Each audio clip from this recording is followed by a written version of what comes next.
Hi guys, and welcome to Boring History Relaxing.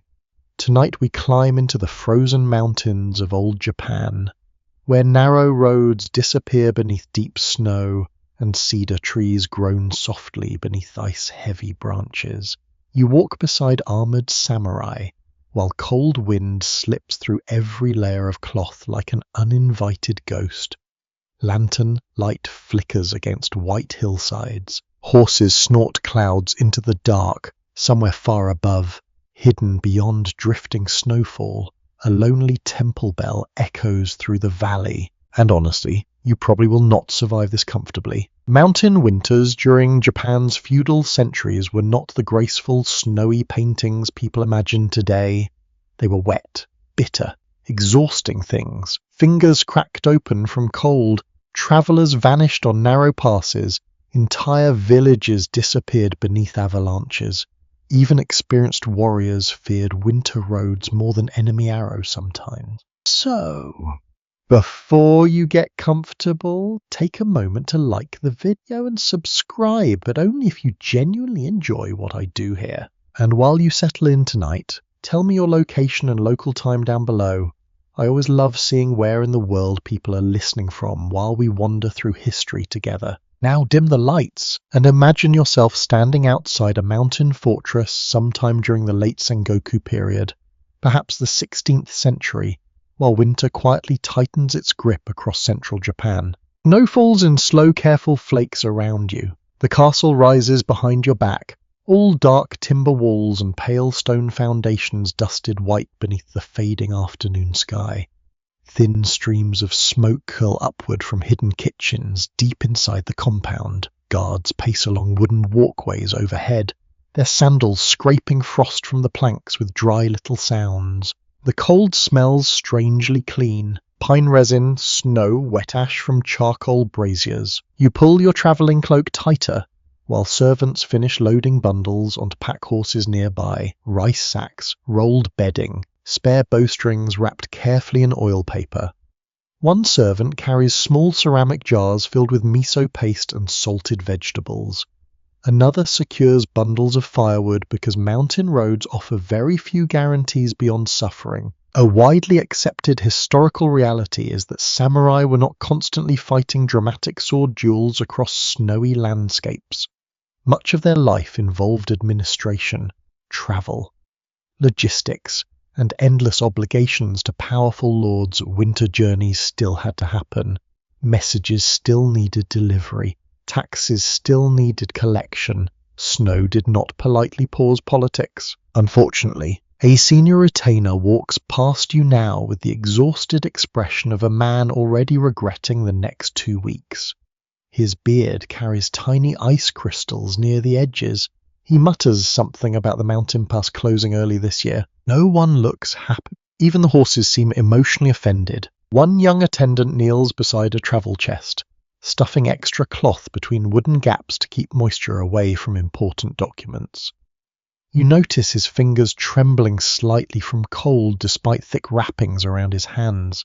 The temperature here in the mountains drops quickly after sunset, sometimes dangerously quickly, and the sun is already sinking. The gates open slowly behind you with a long wooden groan. Outside waits the mountain road. It curves downward through cedar forests so dark they already resemble evening. Snow lies deep beneath the trees in smooth, untouched folds. Somewhere water moves under ice with a muffled cracking sound that feels oddly loud in the stillness. You begin walking. Your straw sandals crunch softly over frozen earth, while your breath escapes in pale clouds before your face. The cold reaches your nose first, then your ears, then every tiny exposed piece of skin the mountain air can locate like an expert thief.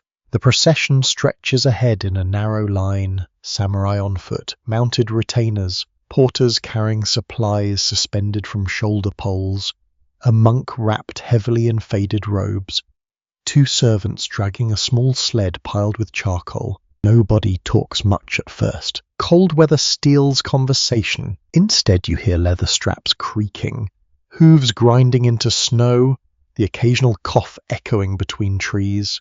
A curious historical tidbit appears in records from certain mountainous regions where travelers sometimes carried small heated stones wrapped in cloth beneath their robes to keep core warmth during long journeys. Portable medieval hand warmers. Basically, slightly less glamorous than modern heating systems, although infinitely more dramatic. You secretly wish for central heating already. The road narrows gradually while daylight fades into blue shadow beneath the forest canopy. Snow gathers along your shoulders. The scent of cedar grows stronger around you, rich and damp beneath the freezing air. One older samurai. Beside you walks with remarkable steadiness despite his age. Frost gathers along the edges of his sleeves. His helmet hangs from his pack instead of resting on his head because metal against freezing skin becomes miserable very quickly. He notices you looking. Mountain cold teaches humility, he says quietly. Then he keeps walking. Honestly, that sounds suspiciously like something people say when they are deeply uncomfortable but trying to sound wise about it. Far above, wind moves through the trees with a long whispering sound. You continue deeper into the mountains. The road grows steeper now, forcing everyone into slower, careful steps. Snow hides dangerous stones beneath its smooth surface. One porter slips suddenly, nearly dropping a supply crate into a ravine before two others grab the ropes in time. Nobody laughs. Falling here can mean death very quickly. Some chronicles from feudal Japan describe winter traveller parties tying themselves together with rope during severe storms to prevent travellers from vanishing into drifts or ravines. Researchers still debate how widespread this practice truly became outside the harshest northern provinces, but the stories appear often enough to make the possibility feel very real. And standing here now in deepening snow, it suddenly seems extremely reasonable. Dusk settles completely. Lanterns emerge one by one along the caravan like tiny floating stars. Warm orange light flickers against tree trunks while darkness thickens around the narrow road. Snowflakes drift through the glow in slow hypnotic spirals. You feel strangely suspended between worlds. Behind you lies the castle with its guarded walls and warm kitchens. Ahead waits only mountains. The procession finally pauses beside a partially frozen stream where water still trickles beneath clear ice. Servants kneel immediately to refill containers while others unpack small charcoal braziers with visible relief. The smell of smoke soon spreads gently through the cold air. A horse shakes snow from its mane. Someone unwraps hardened rice cakes for supper. Another traveller passes around tiny cups of warm, diluted sake that burn pleasantly all the way down your throat.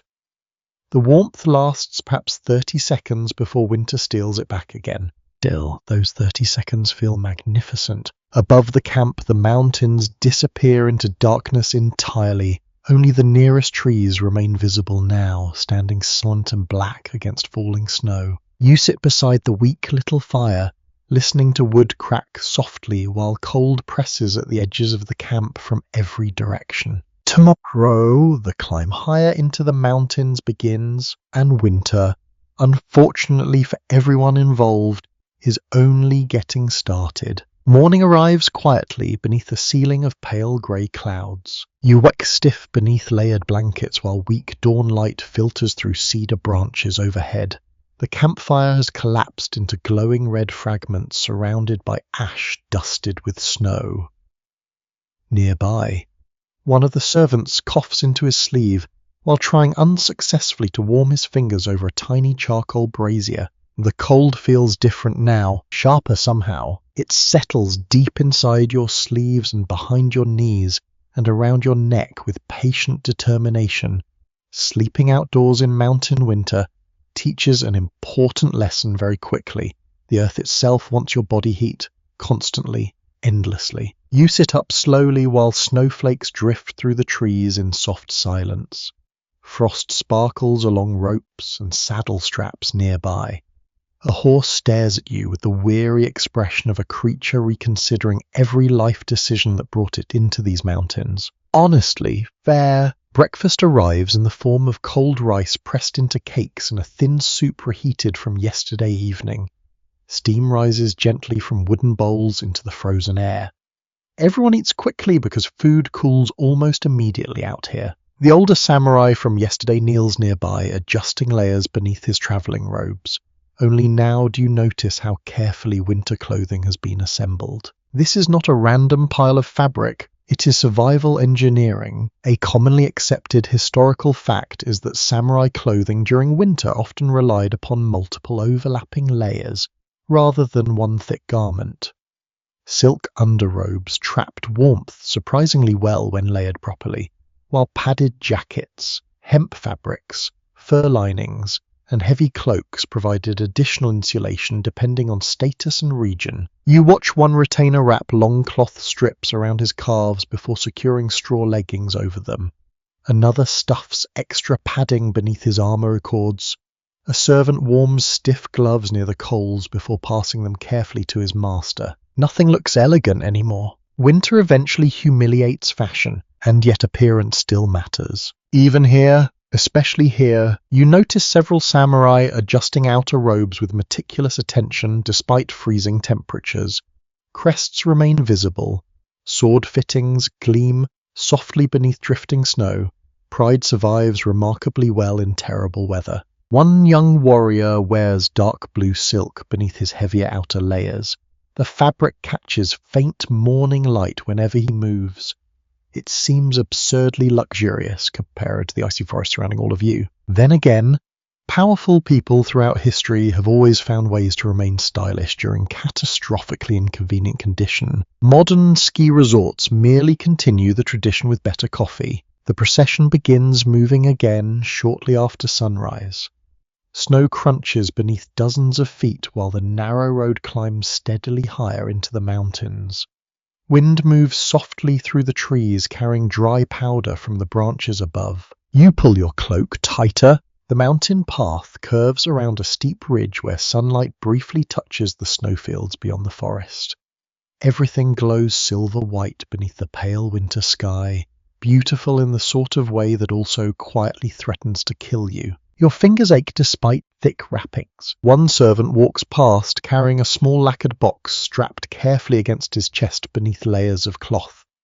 Inside rests a collection of emergency fire-starting materials protected from moisture at all costs: flint, oil paper, dry tinder sealed inside bamboo tube.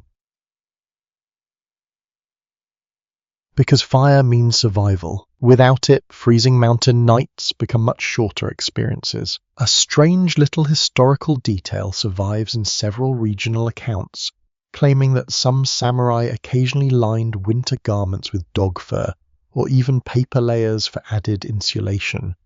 Paper, surprisingly, traps warmth effectively when kept dry.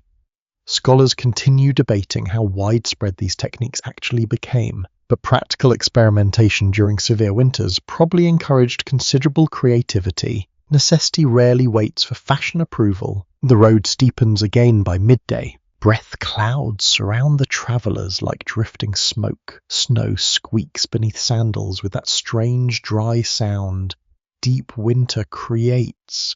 Somewhere ahead, water crashes faintly beneath hidden ice. You notice how carefully everyone manages sweat. That becomes the real enemy now. Too much exertion soaks inner layers.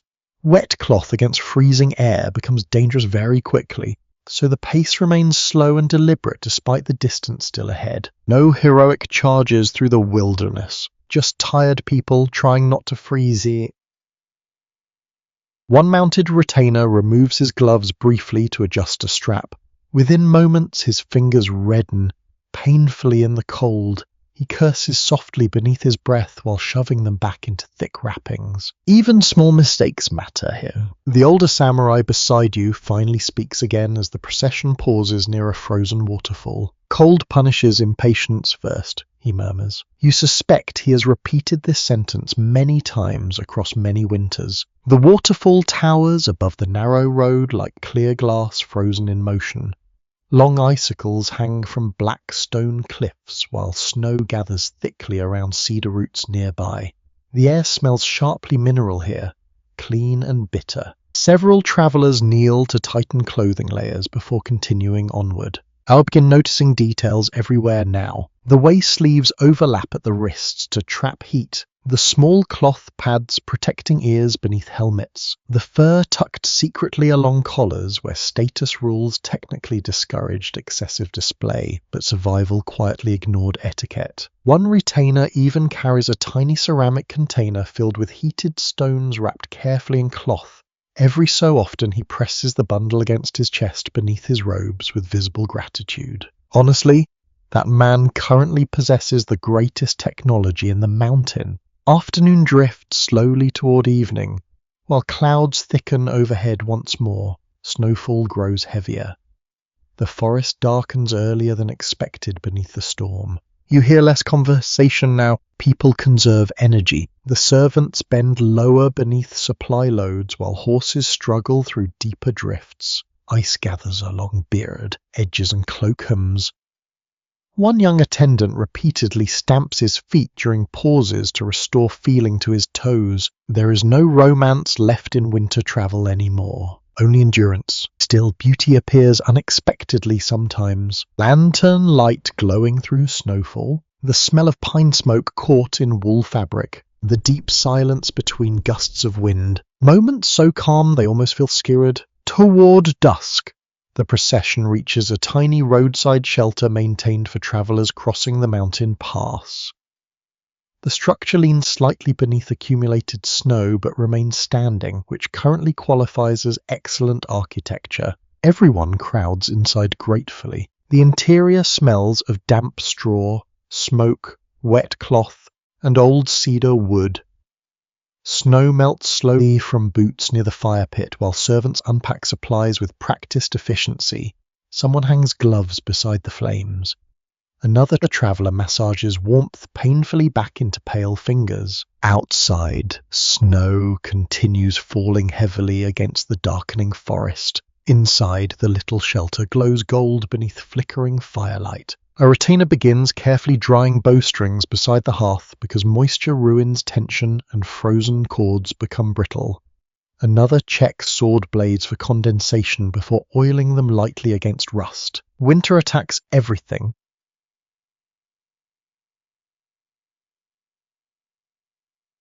Metal, cloth, wood, skin. You settle near the fire listening to soft conversation drift through the cramped shelter. Someone laughs quietly at a story involving a nobleman who reportedly attempted winter travel wearing decorative court slippers instead of proper straw boots. Apparently the journey ended very badly for his dignity. Possibly for his toes too. Outside, wind rises across the mountains with a long, mournful sound. And while the storm thickens around the tiny shelter, you slowly begin understanding the first real truth of samurai winter survival. Strength matters, discipline matters, but preparation matters most of all. By morning, the storm has softened into a steady, quiet snowfall. You step outside the roadside shelter and immediately feel cold air bite your cheeks awake. Snow reaches nearly to your calves now in the deeper drifts beside the trail. The cedar forest stands perfectly still beneath thick white layers that weigh down every branch until the trees resemble old bent figures bowing silently toward the earth. Somewhere nearby a crow calls once, then silence returns. The travelers prepare slowly this morning because everything takes longer in mountain winter. Saddles must be cleared of snow, frozen straps loosened carefully. Damp cloth dried near the remaining coals before it stiffens completely. One porter spends several minutes simply trying to untangle a rope that froze solid overnight. Nobody rushes him. Everyone understands the cold has a way of turning ordinary tasks into philosophical struggles. You stamp warmth back into your feet while servants pass around hot barley tea in small wooden cups. Steam curls upward through the pale dawn air, carrying a faint roasted smell that somehow feels deeply comforting. The older samurai stands near the road, studying the sky. More snow by afternoon, he says quietly. Apparently the mountains have appointed him official spokesperson for unpleasant realities. The procession begins climbing again shortly after sunrise. The trail narrows almost immediately beyond the shelter. winding upward through dense cedar groves where snow muffles every sound except the slow crunch of footsteps. You notice how different the road feels now compared to the castle departure days earlier. Then the mountains seem distant and dramatic. Now they feel endless. A broadly recognized historical reality is that travel in feudal Japan often depended upon networks of mountain roads connecting domains, temples, villages, and castles. During winter, these routes became dangerous obstacles requiring careful timing and local knowledge.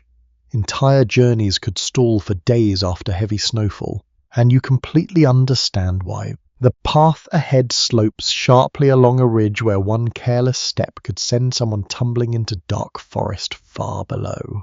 Pack horses move cautiously with lowered heads while attendants grip their reins tightly. Snow falls thicker as the morning deepens. Your cloak gathers white layers along the shoulders. Tiny ice crystals cling to your eyelashes whenever wind blows through the trees. Somewhere water drips steadily beneath hidden snowbanks with a hollow echoing sound. The mountains smell different here too. Less wood smoke now. More cold stone and wet bark and frozen earth. You pass small roadside shrines partially buried beneath snow. Tiny offerings sit frozen before weathered statues. Coins trapped inside ice. Wilted flowers. Little strips of prayer paper fluttering weakly in the wind. One servant pauses briefly to bow while passing. Then he hurries to catch the others. The road curves again around a narrow cliffside where wind suddenly rushes upward through the valley below. Cuts through your clothing instantly, sharp, merciless. Everyone lowers their heads and keeps moving. A younger retainer walking nearby quietly mutters that he cannot feel his nose anymore. Another replies that this may actually improve his appearance. It is not an especially sophisticated joke, but the exhausted laughter afterward feels surprisingly warm. That happens during difficult travel. Humor becomes less about brilliance and more about survival. By midday, the snowfall eases slightly, revealing distant mountain ridges layered one behind another beneath grey sky. The view feels impossibly vast. White valleys stretching endlessly between dark forests and hidden rivers. Beautiful enough to silence everyone for a moment. Then a horse slips suddenly on hidden ices. The animal crashes sideways into the snow with a violent spray of powder while supplies tumble loose from its back. Men rush forward instantly, grabbing ropes and calming the frightened creature before it slides toward the edge of the slope. Nobody speaks afterward while the loads are repacked, because everyone just imagined the alternative. A strange historical anecdote survives in certain travel records claiming that experienced mountain guides sometimes listened carefully to the sound snow made beneath sandals to judge hidden ice conditions. Soft snow, packed snow, hollow snow over streams, dangerous crusted surfaces. Modern historians still question how precise these methods truly were, but people living constantly beside winter landscapes often notice details outsiders completely miss. I begin listening too now. The trail has different voices. Dry squeaks beneath deep cold, crunching crust near exposed ridges, the wet, heavy sound of snow beginning to melt slightly under afternoon pressure. All of it matters. The procession eventually pauses beside a frozen stream crossing. Thick ice covers most of the water except for narrow, dark openings where current still moves beneath. Several travelers kneel to refill containers using small wooden ladles. Others unwrap preserved plums and hardened rice for a quick meal. You sit against a cedar trunk chewing slowly while snow drifts lazily through the forest around you. The quiet here feels enormous, almost physical. One of the porters points towards tracks crossing the stream nearby. Wolf tracks, small perhaps, but unmistakable. Japan once supported native wolf populations in mountainous regions, and rural communities carried many stories about them. Most wolves avoided humans, though winter hunger sometimes changed normal behavior. Folklore gradually transformed them into mysterious mountain spirits and guardians. Honestly, every forest becomes spiritually intimidating once enough snow starts falling. The older samurai studies the tracks only briefly before continuing his meal. Probably passed during the night, he says. Probably. Not exactly the most emotionally reassuring word. Afternoon drifts onward while the road climbs even higher into the mountains.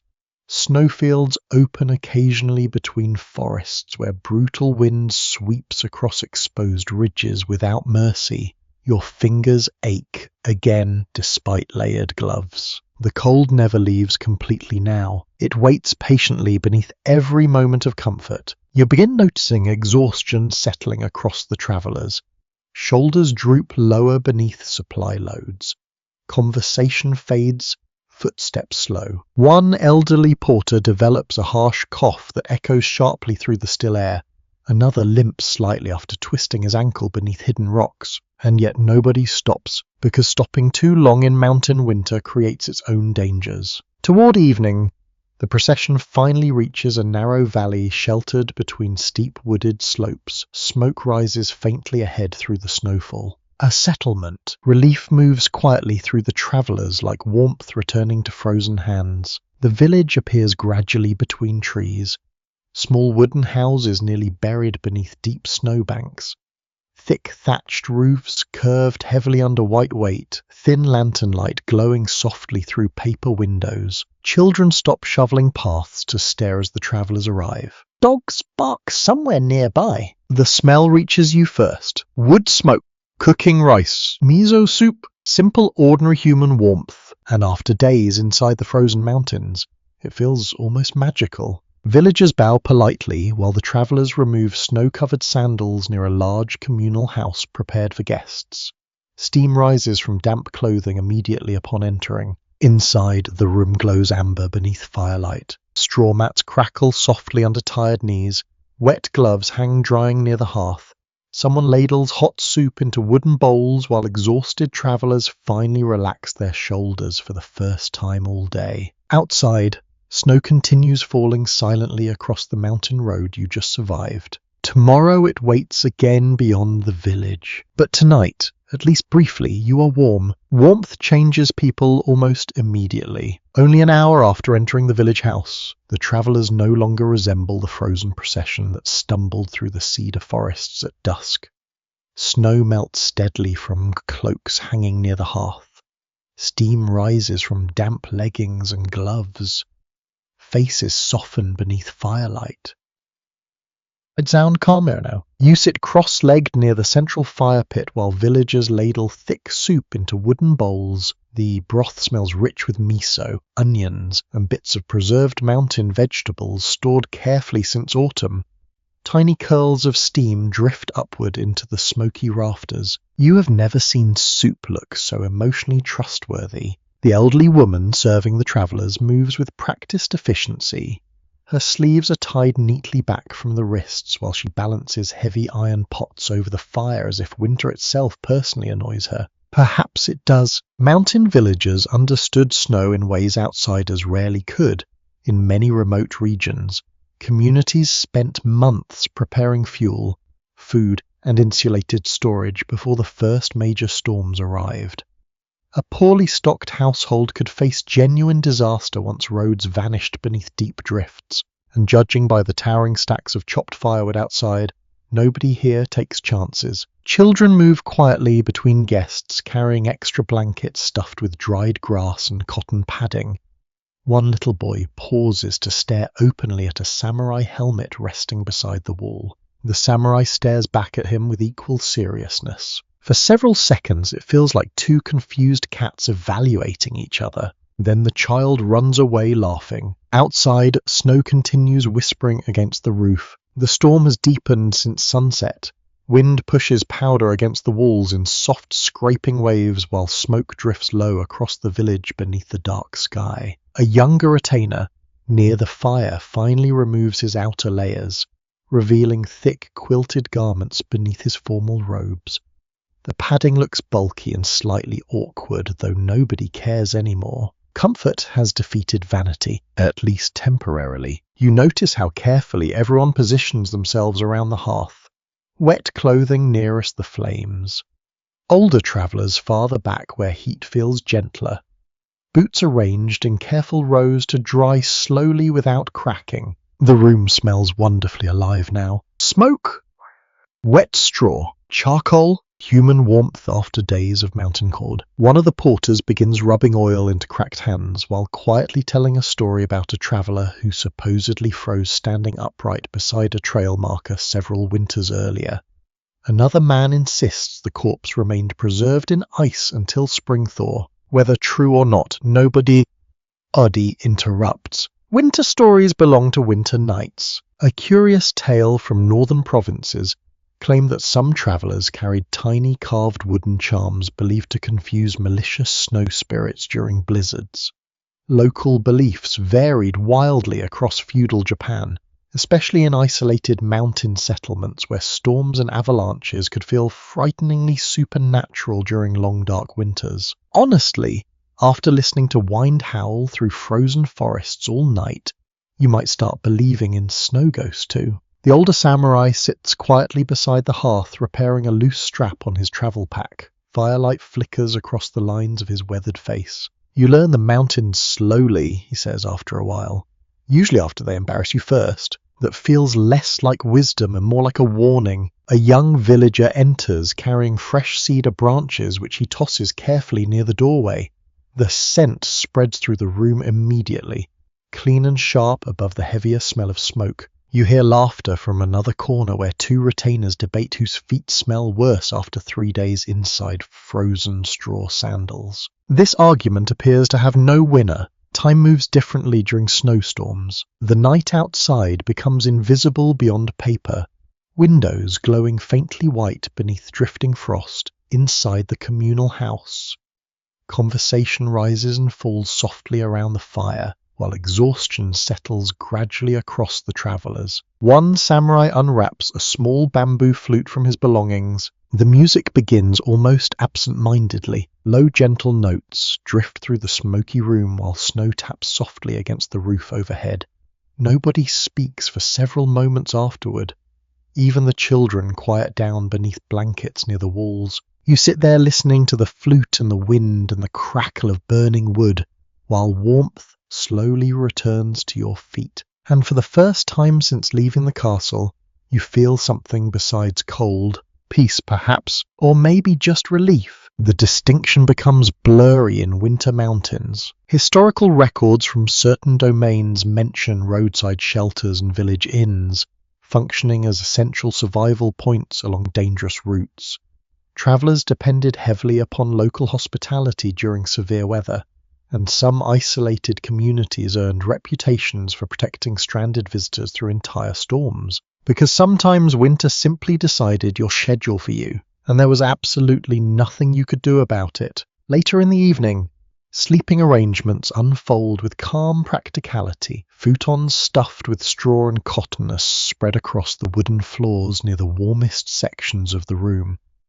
Travellers position themselves shoulder to shoulder beneath layered blankets to conserve heat. Privacy becomes a distant memory.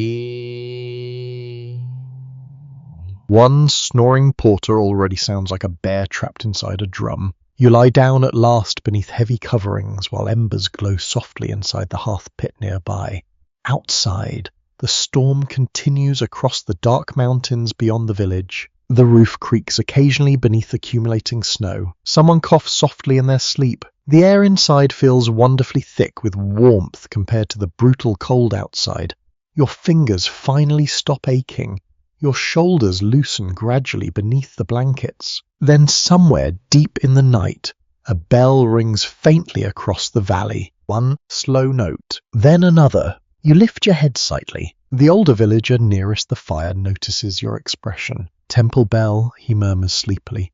Storm prayers. Far above the village, hidden somewhere among the forests and snowfields, monks keep watch through the blizzard. The thought settles strangely in your mind. People awake in distant mountain temples while everyone here sleeps, tending fires, offering prayers, listening to winter move through the dark. You drift back towards sleep while the bell echoes faintly again through the valley. Morning arrives late and grey. Snow has buried half the doorway overnight. Villagers work together immediately after sunrise, shoveling paths between houses while smoke rises heavily from chimneys into the pale, frozen air.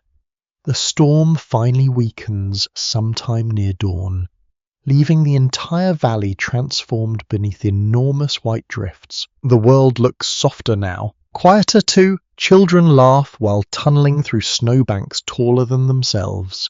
Dogs leap wildly through powder. One exhausted traveller steps outside, sees the depth of accumulated snow, and simply walks back indoors without comment. Reasonable response, honestly. Breakfast smells of rice porridge and pickled vegetables.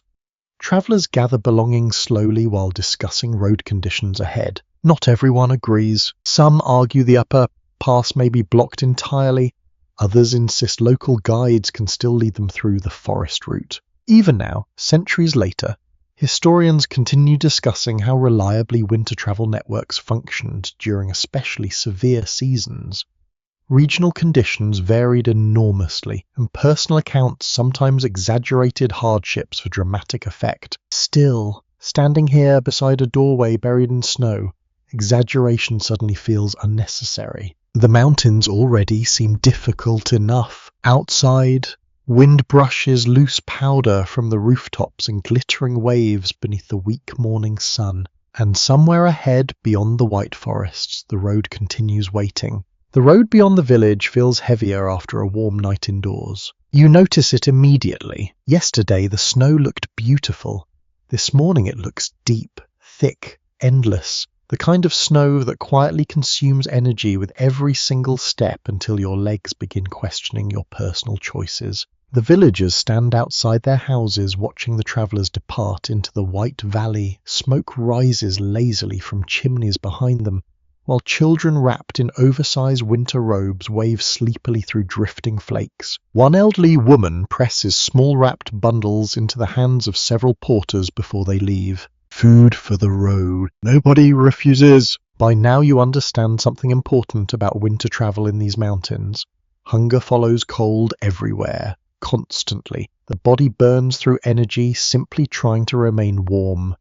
And long journeys through snow turn even healthy travellers into exhausted furnaces demanding fuel. Breakfast disappears from your stomach almost immediately. The procession moves carefully along a river half buried beneath snowbanks. Ice forms pale blue shelves along the edges, where black water still churns underneath with a low, muffled roar. The air smells sharp this morning. Frozen water. Pine bark, wood smoke fading behind you. One of the retainers unwraps a cloth packet while walking and passes around small salted plums preserved from autumn harvests. The sourness shocks your mouth awake instantly. You nearly forgive existence for the cold. Nearly. Many samurai households depended heavily on preserved foods during winter months. Rice remained essential, of course, but dried fish, pickled vegetables, fermented soybean paste, chestnuts, seaweed, and salted roots helped sustain people through seasons when fresh supplies became scarce or impossible to transport. Nothing about survival cuisine sounds glamorous, yet somehow the smell of hot rice in freezing weather becomes more luxurious than royal banquets. Around midday, the travellers stop beside a sheltered grove of cedar trees where snow lies slightly thinner beneath the branches. Servants unpack cooking pots while others gather fallen wood protruding through the drifts. You kneel near the fire pit as smoke curls upward through the still air. One porter carefully scrapes snow into an iron pot to melt for drinking water. Another crushes hardened miso paste into steaming broth using wooden chopsticks worn smooth from years of travel. The scent spreads slowly through the grove. Savory. Warm, comforting enough to make everyone suddenly very quiet. A younger attendant unwraps dried river fish from oil paper and roasts them carefully over the coals. Fat crackles softly into the flames while snow drifts lazily around the camp. Honestly, this meal would probably receive terrible online reviews today. Too salty, too smoky, questionable presentation, yet right now it feels magnificent. The older samurai eats slowly beside the fire while snow gathers along his shoulders. He tells a story about one particularly severe winter, when a travel party supposedly survived for days on chestnut flour, mixed with melted snow after losing supplies in a mountain ravine. Another retainer, claims warriors from colder northern provinces sometimes carried concentrated rice cakes hardened nearly into stone for emergencies. Tiny portions expanded in hot water into filling meals. Portable survival bricks, basically.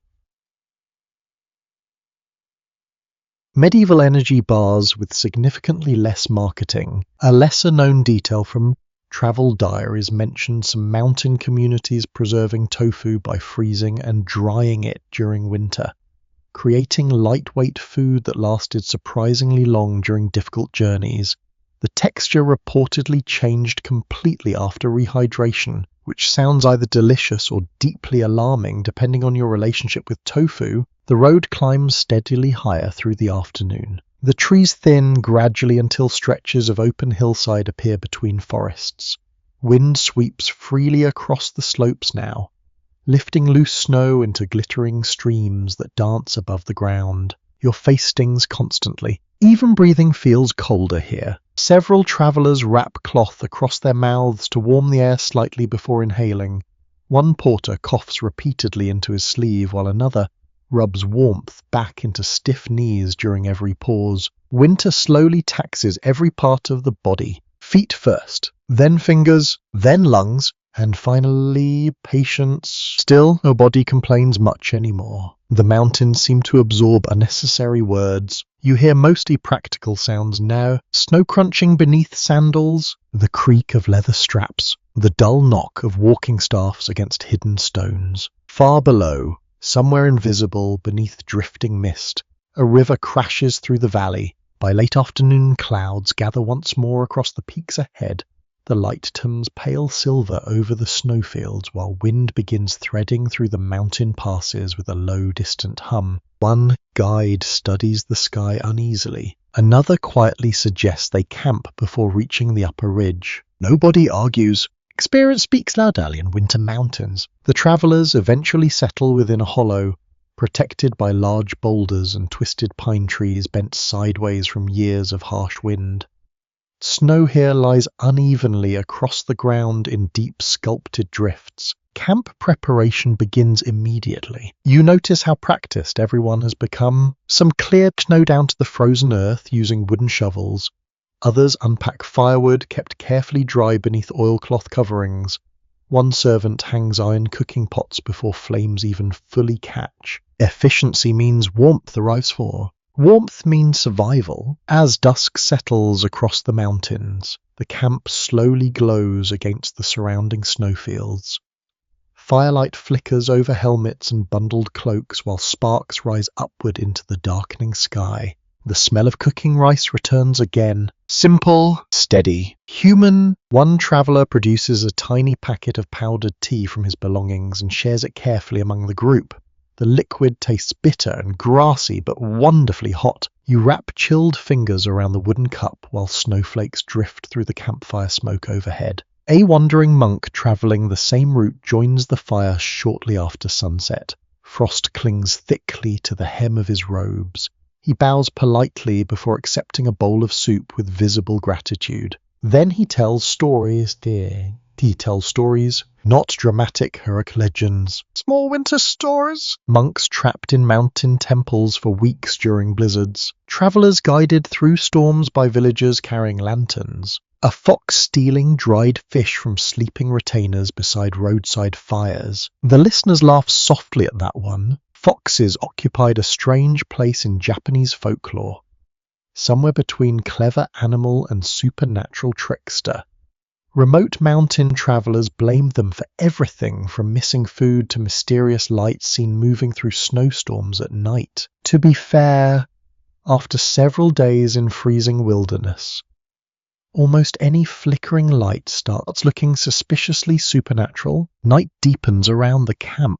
The mountains disappear into blackness beyond the circle of firelight while wind moves steadily through the upper pines. Sparks whirl upward briefly before vanishing into darkness. You pull blankets tighter around your shoulders and stare into the glowing coals. Tomorrow the upper pass waits ahead. Higher elevation, deeper snow, stronger wind. The guides speak quietly about avalanche risks now, not fearfully. just realistically, and somewhere beyond the dark ridges above camp, hidden beneath moonless clouds and frozen haunts, winter listens patiently for the next travelers foolish enough to cross its mountains. You wake before dawn to the sound of wind scraping across snow. Not gentle wind either. This sound feels harder, sharper, like invisible fingers dragging across the mountainside outside the camp.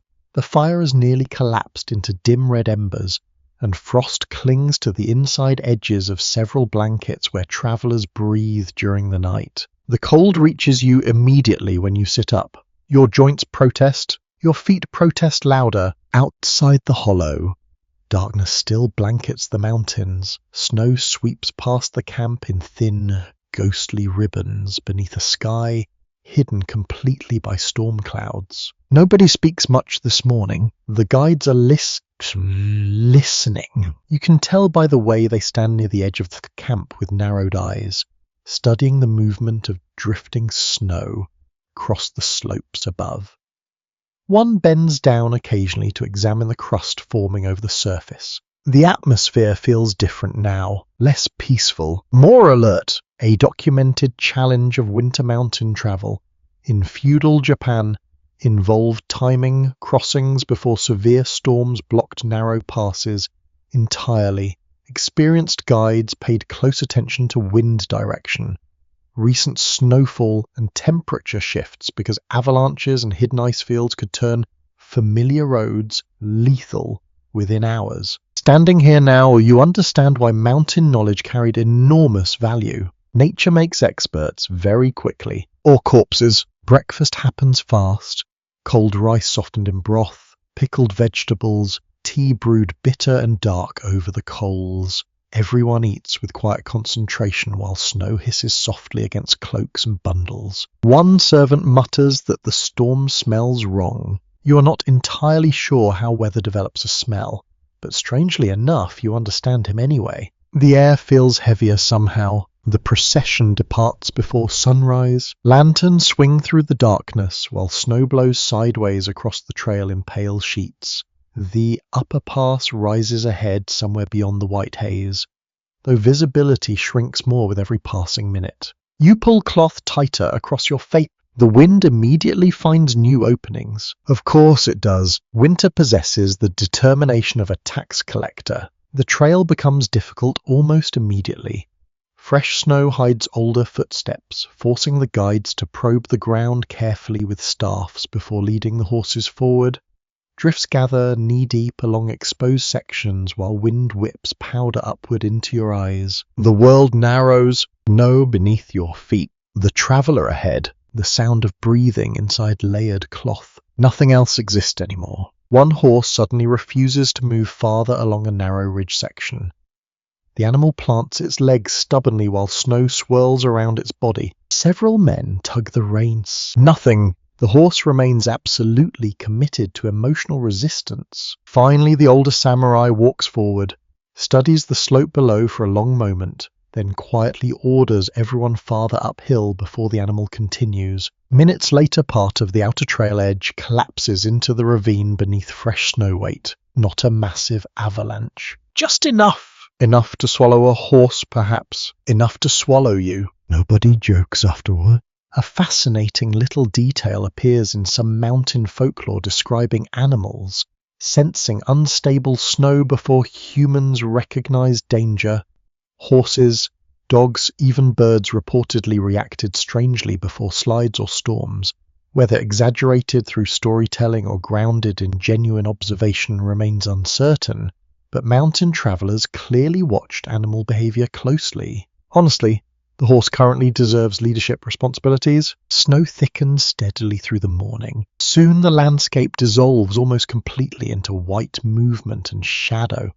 Trees emerge suddenly from the storm like dark shapes under water before vanishing again behind drifting powder. You hear the mountain now more than see them. Wind roaring through unseen ridges, snow sliding softly from overloaded branches, the distant hollow crack of ice shifting somewhere below. One of the porters stumbles hard while crossing buried stones. Another traveller catches him before he falls down slope into deeper drifts. The man bows gratefully, but keeps walking without a word. Cole discourages drama. Energy must be guarded carefully. By midday, visibility becomes terrible. The guides stop frequently now, conferring in low voices, while snow gathers across their shoulders and hats. One points toward a cluster of twisted pine trees barely visible ahead through the storm. Shelter, perhaps, or at least less exposure. The travelers push onward. Your legs burn constantly now from forcing steps through deep powder. Every breath enters painfully cold despite the cloth wrapped around your face. Ice gathers along cloak hems and glove seams, and still the pass climbs higher. You begin understanding why Winter Mountains inspired so many ghost stories. The landscape feels alive in storms like this. Not evil exactly, just indifferent. Human beings become tiny moving specks swallowed easily by snow and silence. One retainer walking nearby suddenly shouts above the wind. Everyone freezes. A low rumbling sound drifts faintly across the mountainside. Deep, distant, growing louder. Avalanche? The guides immediately wave the travelers toward the inner slope while snow thunders somewhere beyond the ridge above. The sound rolls through the white darkness like collapsing sky. You crouch instinctively beside buried rocks while powder sweeps across the trail in glittering clouds. For several terrible moments, the mountain moves. Then silence returns. Only wind again. Only falling snow. The avalanche passed somewhere farther down the valley. Still close enough. Historical chronicles from snowy provinces occasionally mention entire roads vanishing beneath slides during severe winters. Recovery sometimes took days or weeks depending on conditions in isolated areas. Stranded travelers relied entirely upon nearby villages or temples until routes reopened, which means patience became another survival skill. Not a particularly exciting one, but important. The travelers eventually reach the twisted pine grove shortly afterward. The trees cling sideways to the slope beneath thick snow loads, their branches bending low enough to block some of the wind. Camp forms quickly despite the storm. Snow walls are piled around the fires for protection. Wet gloves dry beside smoking branches that hiss and spit in the flames. Horses stand miserably with lowered heads while attendants brush ice from their coats. You crouch beside the fire, trying to restore feeling to your fingers. The smoke smells harsh and resinous. Wonderful! One porter unwraps emergency rations from oilcloth. Hardened rice cakes, salted fish, tiny preserved mushrooms, dark as bark. Nobody complains about the menu. Not tonight. The older samurai sits near the edge of the firelight, staring into the blowing snow beyond camp. When storms become quiet, he says softly, that is when you worry. You glance outward instinctively. The snowfall has changed. Still heavy, but calmer now. The wind fading, and somehow that feels worse, because deep snow settling silently on unstable slopes carries dangers too. Night closes around the grove early. Darkness swallows the mountains completely beyond the little circle of firelight while snow continues drifting steadily through the trees overhead. Somewhere far below, hidden beyond storm and forest and frozen cliffs, another avalanche rolls faintly through the valley. The sound lingers for a long time afterward. The storm finally loosens its grip sometime before dawn. You notice the difference immediately when you step outside the Pine Grove camp. The air remains brutally cold, but the wind has faded into something softer now, moving quietly through the upper branches, instead of roaring across the slopes like an angry sea. Fresh snow blankets everything. The mountains look untouched again, almost innocent, which feels deeply suspicious after yesterday. Camp breaks apart slowly beneath the pale morning sky. Travelers stamp warmth into their feet while servants shake frost from blankets and gather half-frozen cooking pots from the snow. Smoke rises thin and blue from the breakfast fire where rice porridge bubbles gently beside strips of dried radish. Nobody seems fully awake yet. Even the horses look emotionally exhausted. One of them sneezes directly onto a retainer adjusting saddle straps. The retainer closes his eyes for a long moment as if reconsidering the universe itself. Then he quietly wipes horse saliva from his sleeve and continues working because winter leaves very little room for emotional recovery time. The upper pass lies behind you now, though the memory of avalanche thunder still lingers somewhere in your chest.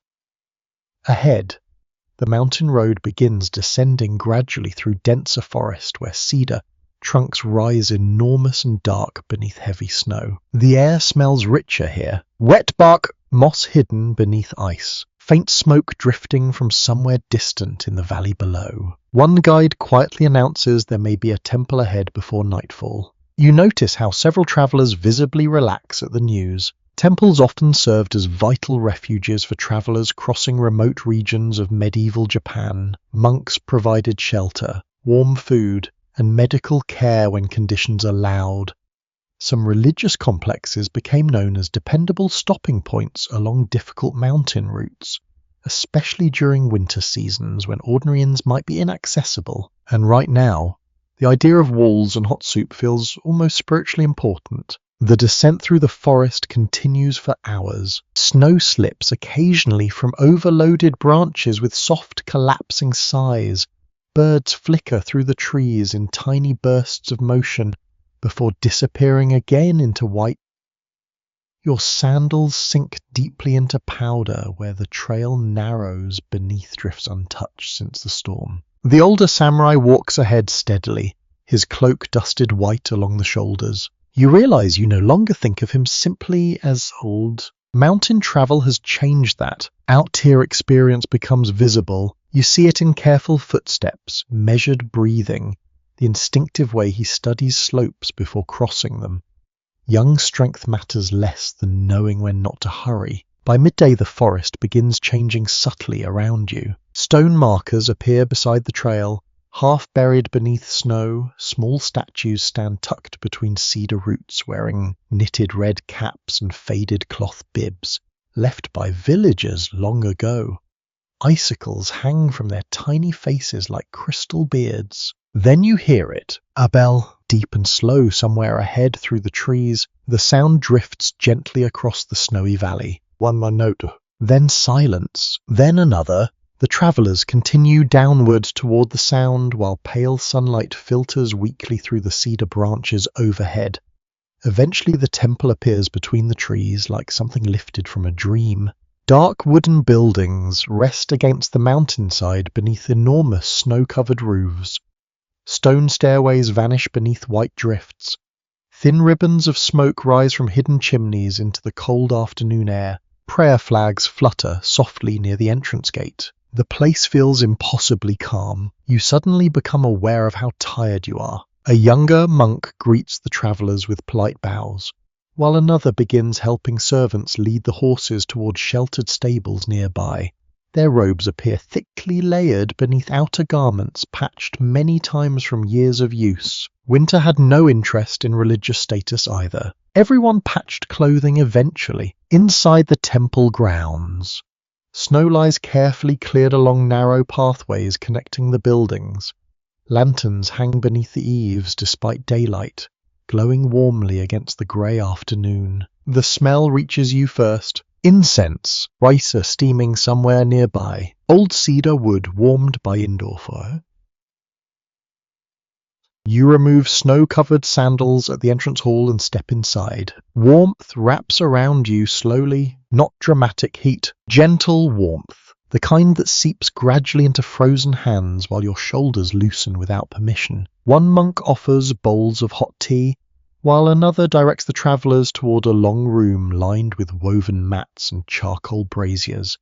Steam curls upward from iron kettles beside the walls. Nobody speaks loudly here. Even exhausted travelers lower their voices instinctively. You sit beside one of the braziers and extend stiff fingers toward the glowing charcoal.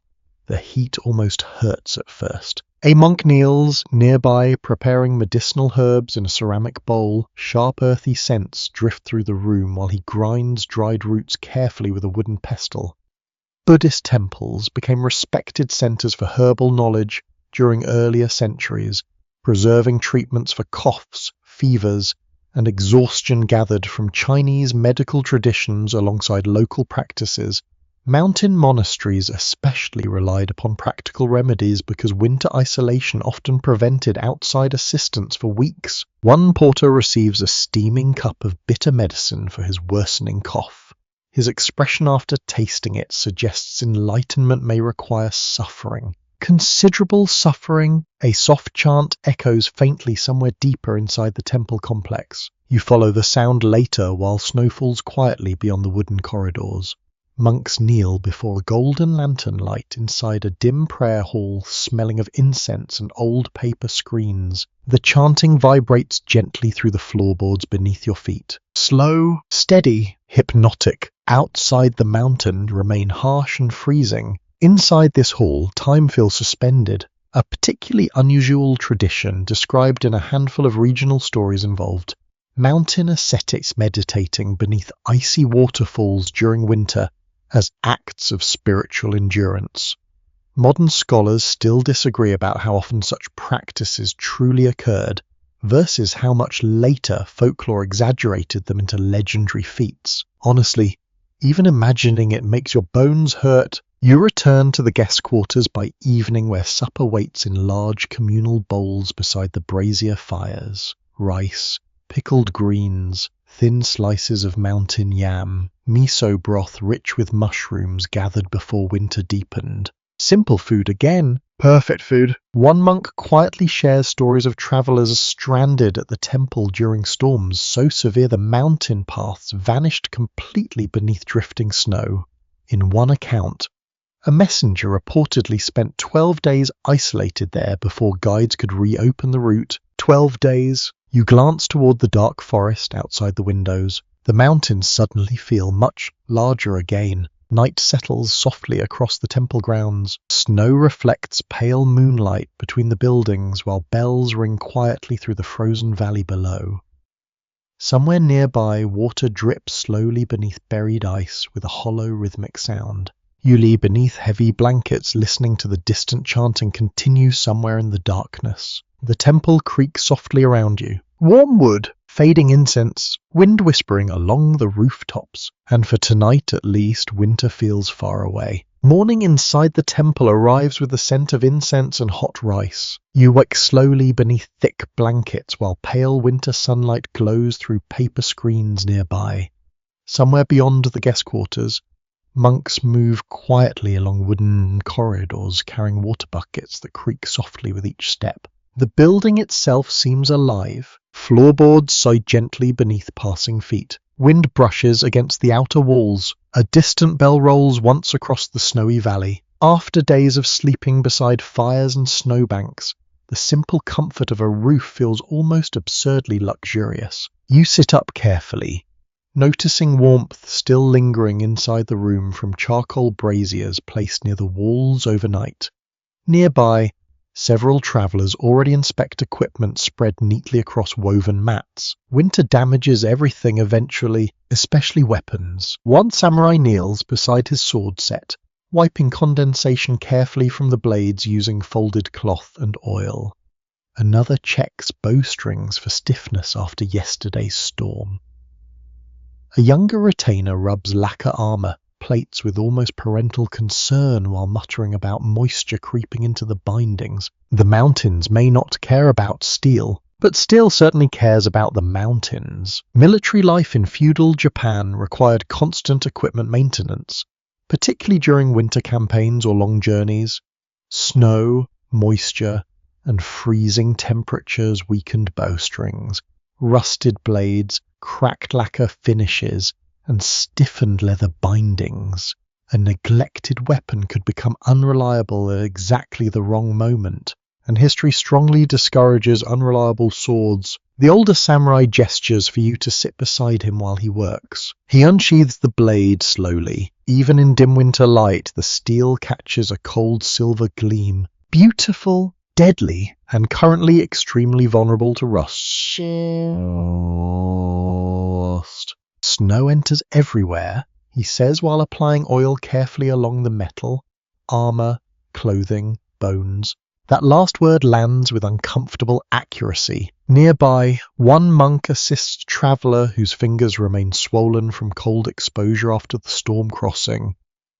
He wraps the hands gently in warmed cloth while warning against placing frozen skin too close to direct heat. Apparently thawing too quickly can cause even greater pain. Winter once again reveals itself as a deeply unpleasant instructor. Outside the guest hall, snow sparkles brilliantly beneath clear morning sky.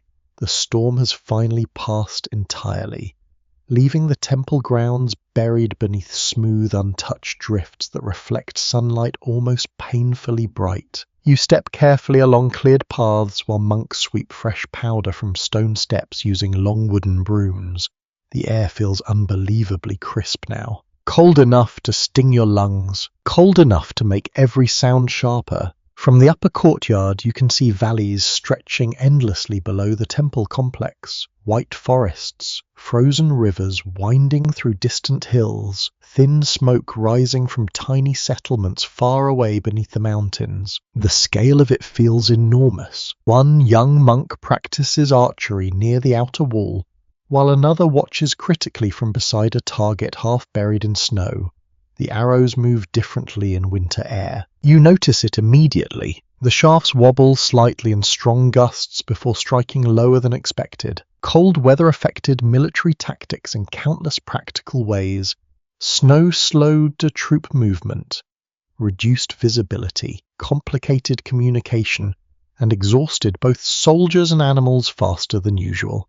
Archers adjusted for wind and moisture constantly, while heavy winter clothing restricted movement during combat. Movies rarely show warriors stopping mid-battle to warm frozen fingers. Real life unfortunately contains more finger warming. A particularly odd account survives from one provincial record describing samurai placing sword hilts near body heat inside robes before potential confrontations, because freezing metal became difficult to grip properly with numb hands.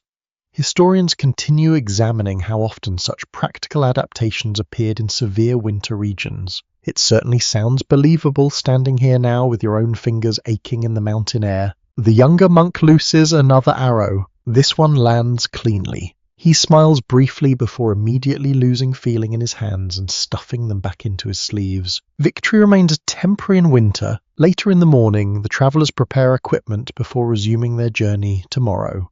Armor. Cords are tightened, leather straps replaced where moisture weakened them, snow-damaged sandals repaired with fresh binding supplied by the temple. One retainer even carefully warms helmet rivets near a brazier because frozen metal contracts slightly in deep cold. You had never considered the emotional complexity of caring for armor before. It resembles maintaining a deeply dangerous pet. The temple blacksmith works in a small forge building near the rear courtyard.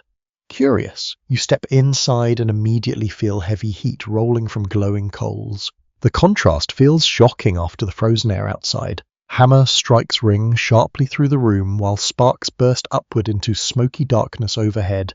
The blacksmith adjusts iron fittings for a traveller whose stirrup cracked crossing the upper pass. The smell here is unforgettable. Charcoal, hot metal, burned pine resin, wet despite winter temperatures. The blacksmith himself wears lighter clothing than everyone else because the forge turns the room into another season entirely.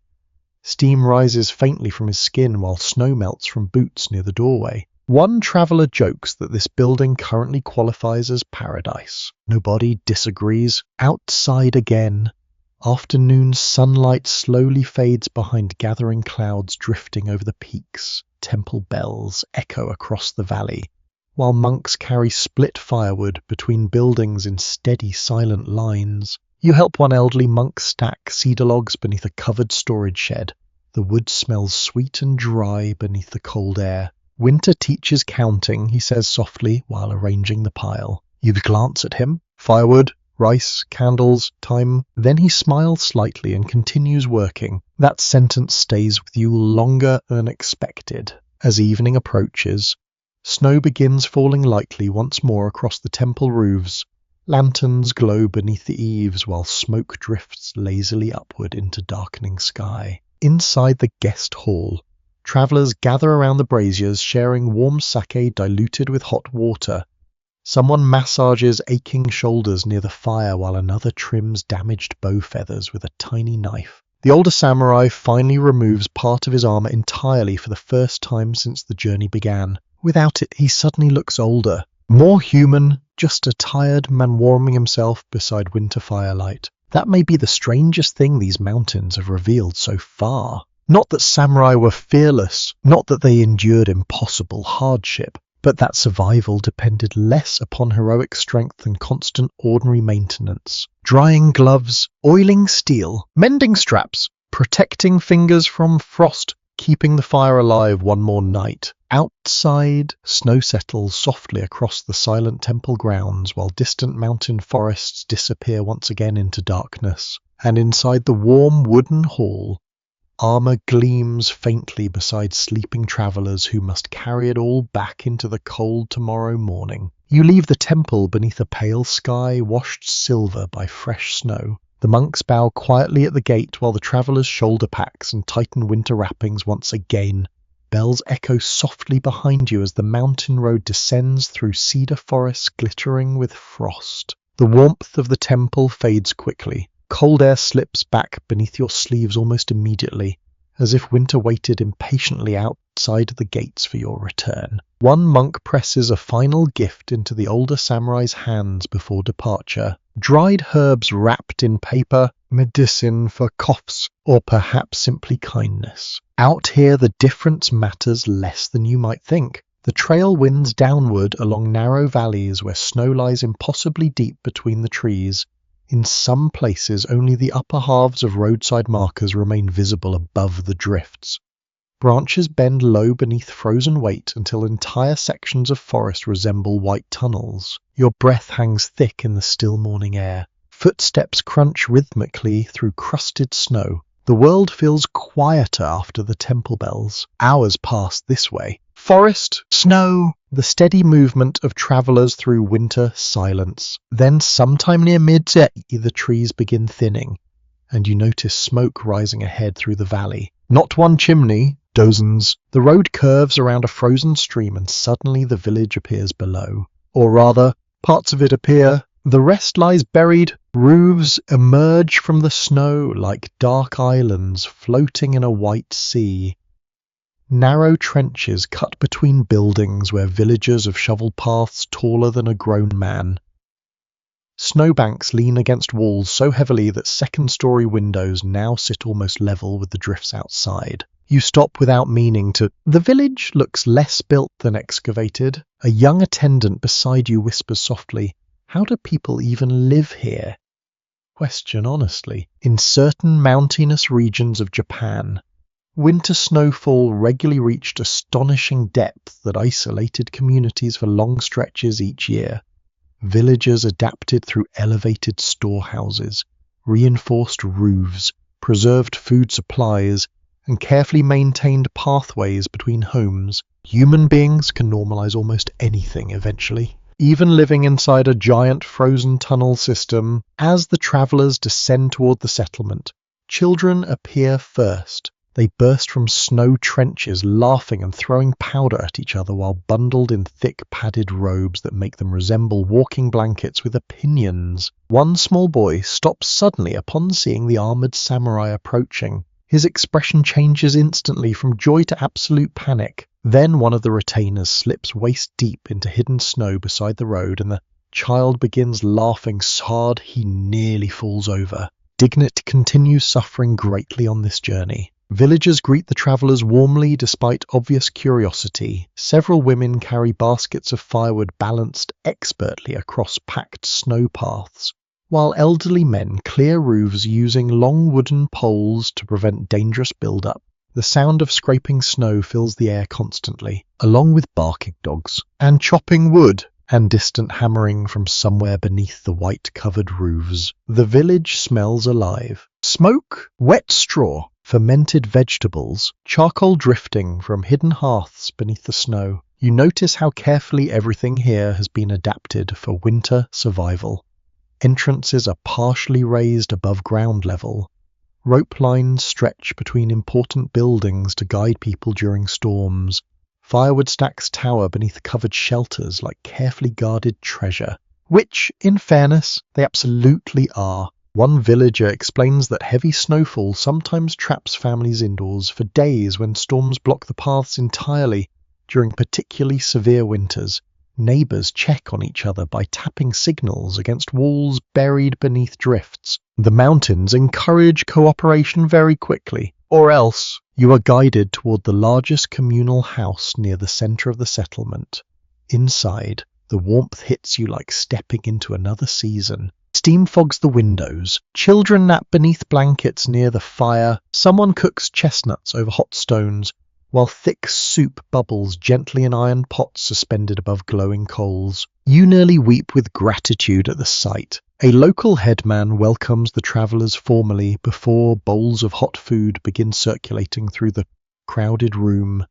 Rice mixed with barley, pickled mountain greens, broth flavoured with preserved mushrooms and tiny river fish. Simple food again, and somehow every meal tastes better the farther you travel into winter. The older samurai speaks quietly with several villagers regarding road conditions ahead, while snow slides occasionally from the roof outside with heavy muffled thumps. You listen to conversations drifting around the room. Avalanche stories, missing livestock, frozen wells, repairs needed before the next storm arrives. Winter shapes every topic here. Even laughter sounds practical. One particularly entertaining villager describes how a local dog once vanished into a snow tunnel and accidentally emerged inside someone else's kitchen several houses away. The dog reportedly looked extremely pleased with itself afterward. Any unusual custom from certain snowy regions involved, creating compacted snow corridors between buildings during the deepest winter months.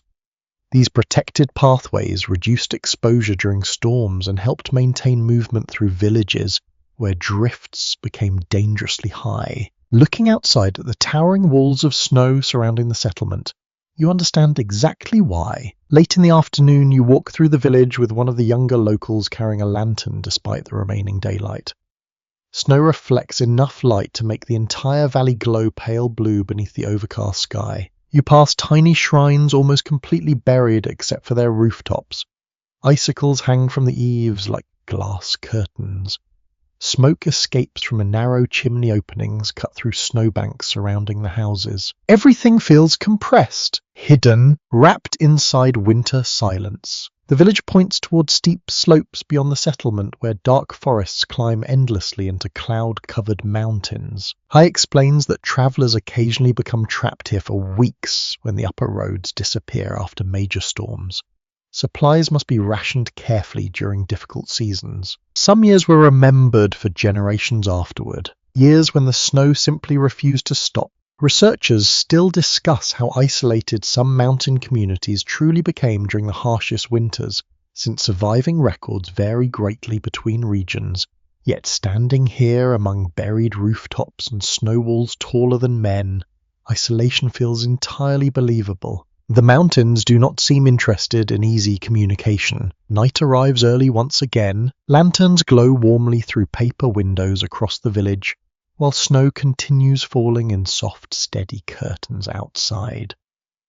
You sit near the communal hearth, listening to villagers and travellers exchange stories while chestnuts crackle gently over the fire. One elderly woman mends winter gloves beside the flames with astonishingly precise hands despite her age. Another man carves replacement sandal pegs from cedar wood. Nobody wastes time here. Winter punishes waste harshly. Before sleep, you step outside briefly into the frozen night. The village lies silent beneath drifting snow. Smoke rises straight upward into dark sky. Somewhere far away a wolf howls once across the mountains. Then the sound fades completely. You stand there breathing cold air while lantern light glows softly behind snow-covered windows all around you. Tiny pockets of human warmth hidden inside enormous winter wilderness. The bathhouse stands at the edge of the buried village beside a half-frozen stream. You notice the steam before anything else. White clouds rise through the cold evening air in soft twisting ribbons, while snow settles across the roof and melts instantly near the vents.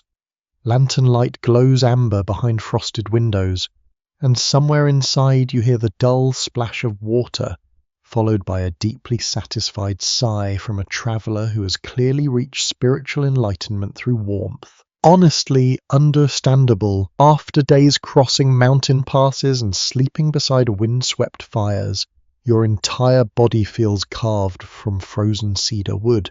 Your shoulders ache constantly. Your hands remain rough despite oils and wrappings.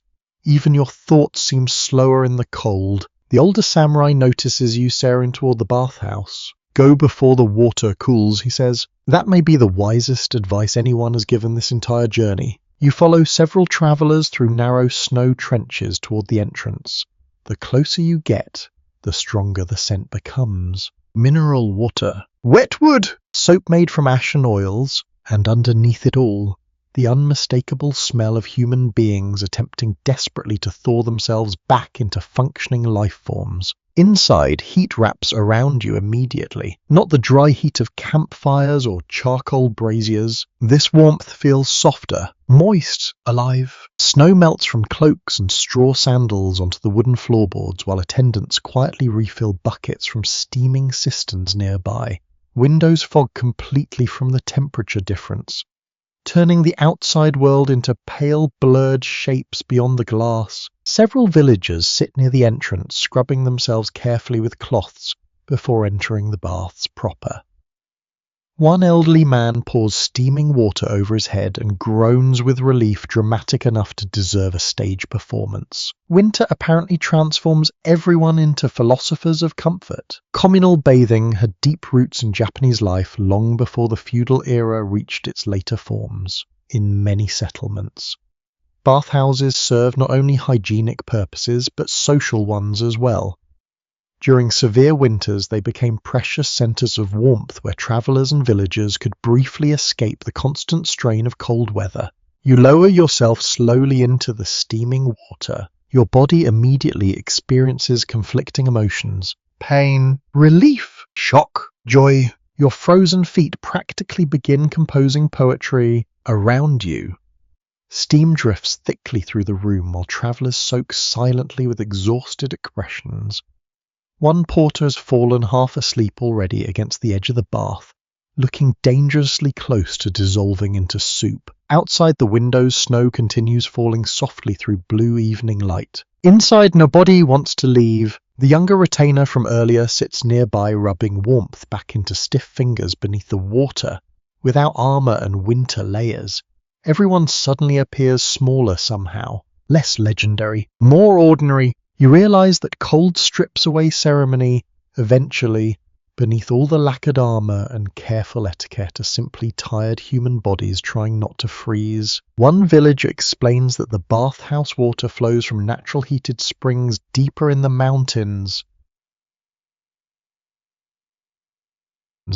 The stream outside remains partially unfrozen even during the harshest winters because of underground geothermal warmth. Tiny miracles hidden beneath snow. A curious local belief claims certain mountain springs carried protective qualities against winter illness if visited before the year's first major snowfall. Whether anyone genuinely trusted the healing properties or simply appreciated hot water before storms arrived remains difficult to untangle now. Personally, you are prepared to believe this bath cures nearly everything. Several attendants move quietly through the room, carrying bundles of herbs tied with string.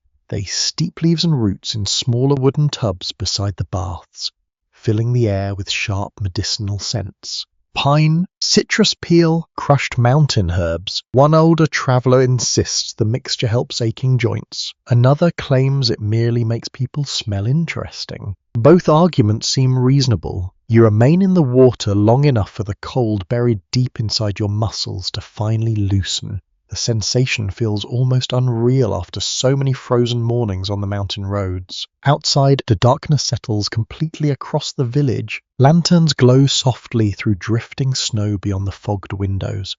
Somewhere nearby, a dog barks once before falling silent again. Eventually, everyone must leave the baths, a deeply unfair feature of reality. You dry yourself beside charcoal braziers while attendants provide fresh padded robes warmed near the fire.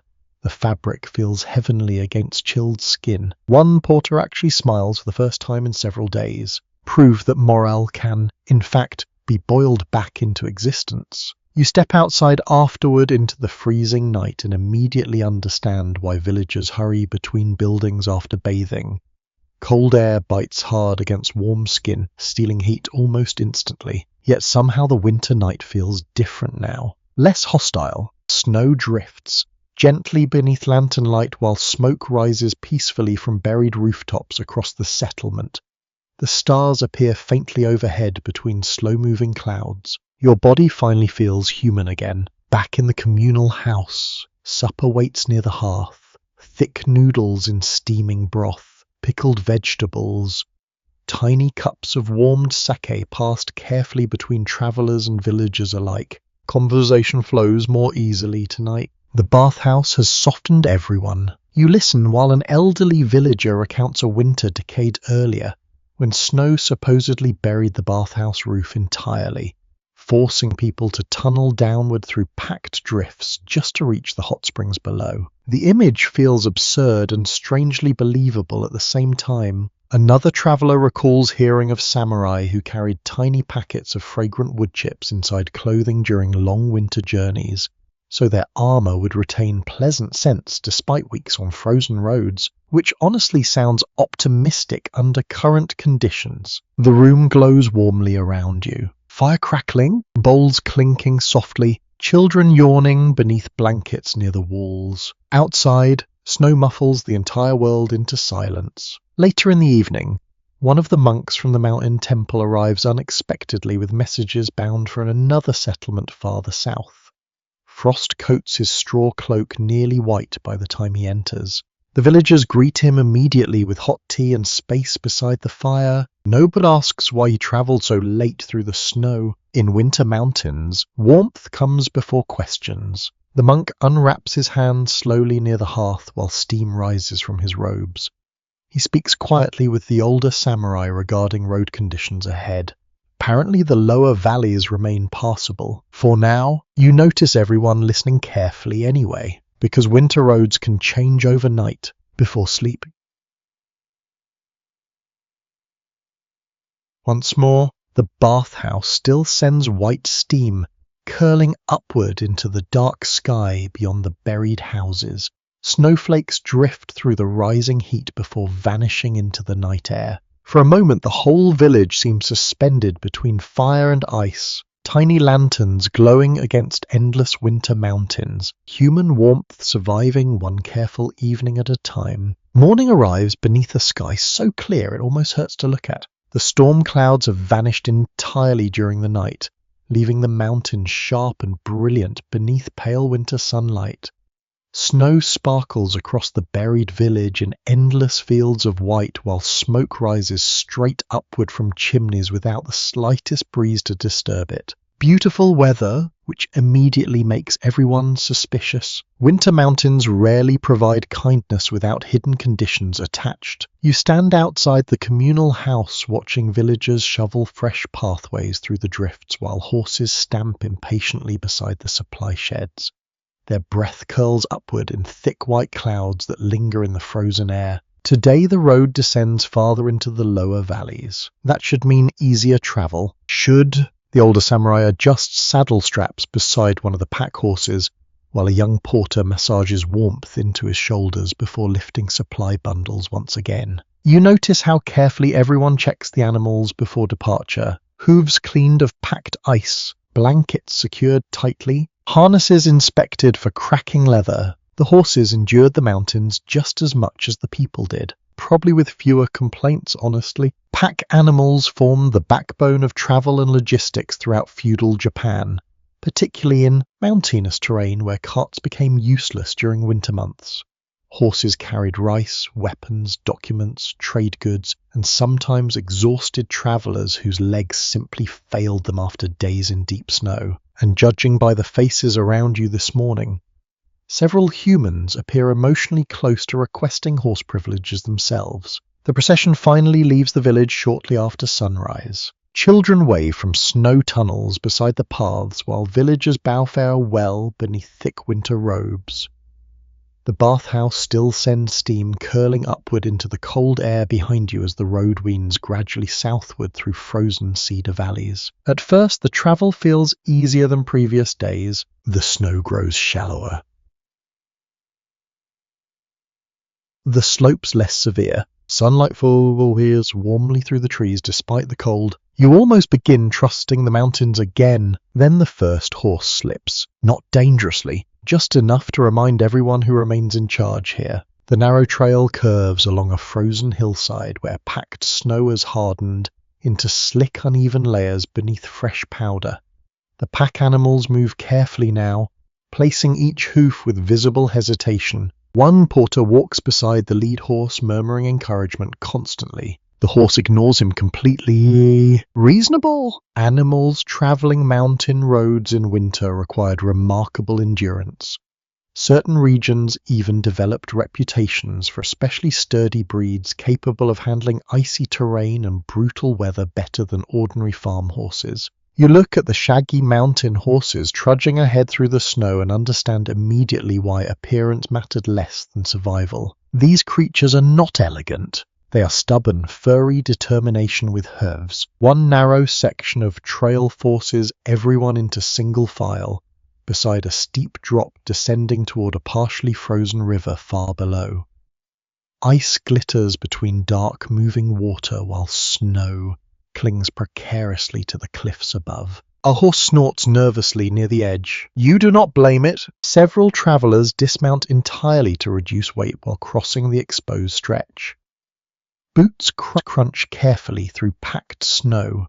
Harness chains rattle softly in the still air. Nobody speaks though. The mountains always seem to demand quieter voices near dangerous places. Halfway across the slope, one of the porters loses balance while carrying a crate suspended from shoulder poles. The load swings sideways sharply. Immediately 3 others grab the ropes before both porter and supplies tumble down slope. The rescued man bows breathlessly. Then everyone continues walking because survival leaves very little time for dramatic emotional processing. A curious little practice appears in some travel accounts describing porters using straw wrapped around footwear for extra traction on icy paths. The effectiveness likely varied depending on conditions, but desperate people throughout history experimented constantly with whatever reduced the odds of falling off mountains. Modern hiking boots suddenly feel like one of humanity's greatest inventions. By midday, the travelers stop beside a cluster of leafless trees overlooking the valley below. The sunlight feels stronger now, reflecting blindingly from the snowfield surrounding the road. One horse immediately rolls sideways into the powder upon being unloaded, kicking snow enthusiastically across several nearby retainers. For the first time all journey, the older samurai actually laughs. A short, rough sound still counts. The porters unpack lunch while the animals graze miserably on dry grass exposed beneath cleared patches of snow. Steam rises faintly from their coats in the cold sunlight. You sit near the edge of the slope, chewing dried persimmons while listening to distant river sounds echoing through the valley below. The mountains feel different here. Less hostile, perhaps. Still dangerous, but softer somehow. One guide points toward faint movement far below where another caravan slowly crosses the valley road beneath tiny fluttering banners. Travelers, merchants perhaps, or messengers. The world beyond these mountains still continues while you crawl through winter, one careful step at a time. Afternoon travel brings new difficulties. The snow softens slightly beneath the sunlight, creating heavy slush in lower sections of the trail. Horses sink deeper now with every step while wet snow clings stubbornly to sandals and leggings. Cold, dry weather punished the skin. Wet, thawing snow punished morale. Yao begins suspecting winter simply enjoys variety. One young retainer spends nearly 10 minutes cleaning compacted ice from a horse's hoof beside the road while muttering increasingly creative insults beneath his breath. The horse listens with complete emotional indifference. Somewhere ahead, bells jingle softly from another caravan hidden beyond the trees. Then comes the sound of voices and creaking wooden sled runners sliding over packed snow. Not carts, sleds. Several traders appear shortly afterward leading broad low sledges loaded with rice sacks and firewood bundles. The runners hiss quietly over the frozen road while the men guiding them wear heavy straw cloaks dusted white with snow. In regions with particularly harsh winters, sled transportation sometimes replaced wheeled carts entirely once roads froze deeply enough. Frozen surfaces that trapped wheels could actually help sleds glide more efficiently across packed snow. Human beings will eventually put cargo on literally anything capable of moving downhill. The traders pause briefly to exchange news with your group regarding conditions farther south. Apparently another storm may arrive within several days. Of course it may. The mountains remain committed to narrative tension. As evening approaches, the valley narrows once more beneath towering dark forests. Long shadows stretch blue across the nook while cold deepens rapidly beneath the trees. The travellers eventually stop near an abandoned forestry hut used seasonally by woodcutters during warmer months. Snow drifts halfway against the walls, but the roof remains intact. Good enough. The horses are tethered beneath crude shelters while fires crackle slowly to life inside the hut. Wet gloves hang from ceiling beams. Damp socks steam beside the flames. Someone heats water for tea. Someone else immediately falls asleep sitting upright against a supply crate. Outside, twilight settles gently across the valley. The horses shift quietly in the snow while distant river sounds echo through the darkening forest. Tomorrow the road continues again. Always farther, always colder. After sunset, and always dependent upon stubborn animals carrying human survival through the mountains one icy step at a time. The forestry hut groans softly all night beneath the weight of snow. You wake several times, listening to branches scrape against the outer walls while wind drifts through cracks in the timber roof. Somewhere nearby a horse snorts and stamps restlessly in the dark. The fire survives until dawn, only because one of the porters keeps feeding it half asleep through the night like a deeply underappreciated winter guardian spirit. Morning comes slowly. Grey light filters through gaps in the wooden shutters, while steam rises from damp clothing hanging near the embers. The hut smells strongly of wet wool, smoke, horse leather, and pine sap warmed by the fire. Not exactly luxury accommodation, but nobody froze. At this point the standards remain practical. You step outside into brittle cold air while frost sparkles across the valley below. Snow clings thickly to the surrounding cedars, and the river somewhere beyond the trees rumbles beneath layers of ice. The horses already wait saddled beside the hut, looking profoundly unimpressed by existence. One of the younger retainers mutters that the animals seem personally offended every morning. Is absolutely correct. Breakfast consists of reheated rice and salty preserved vegetables, eaten standing beside the fire before the travellers continue southward through the valley roads.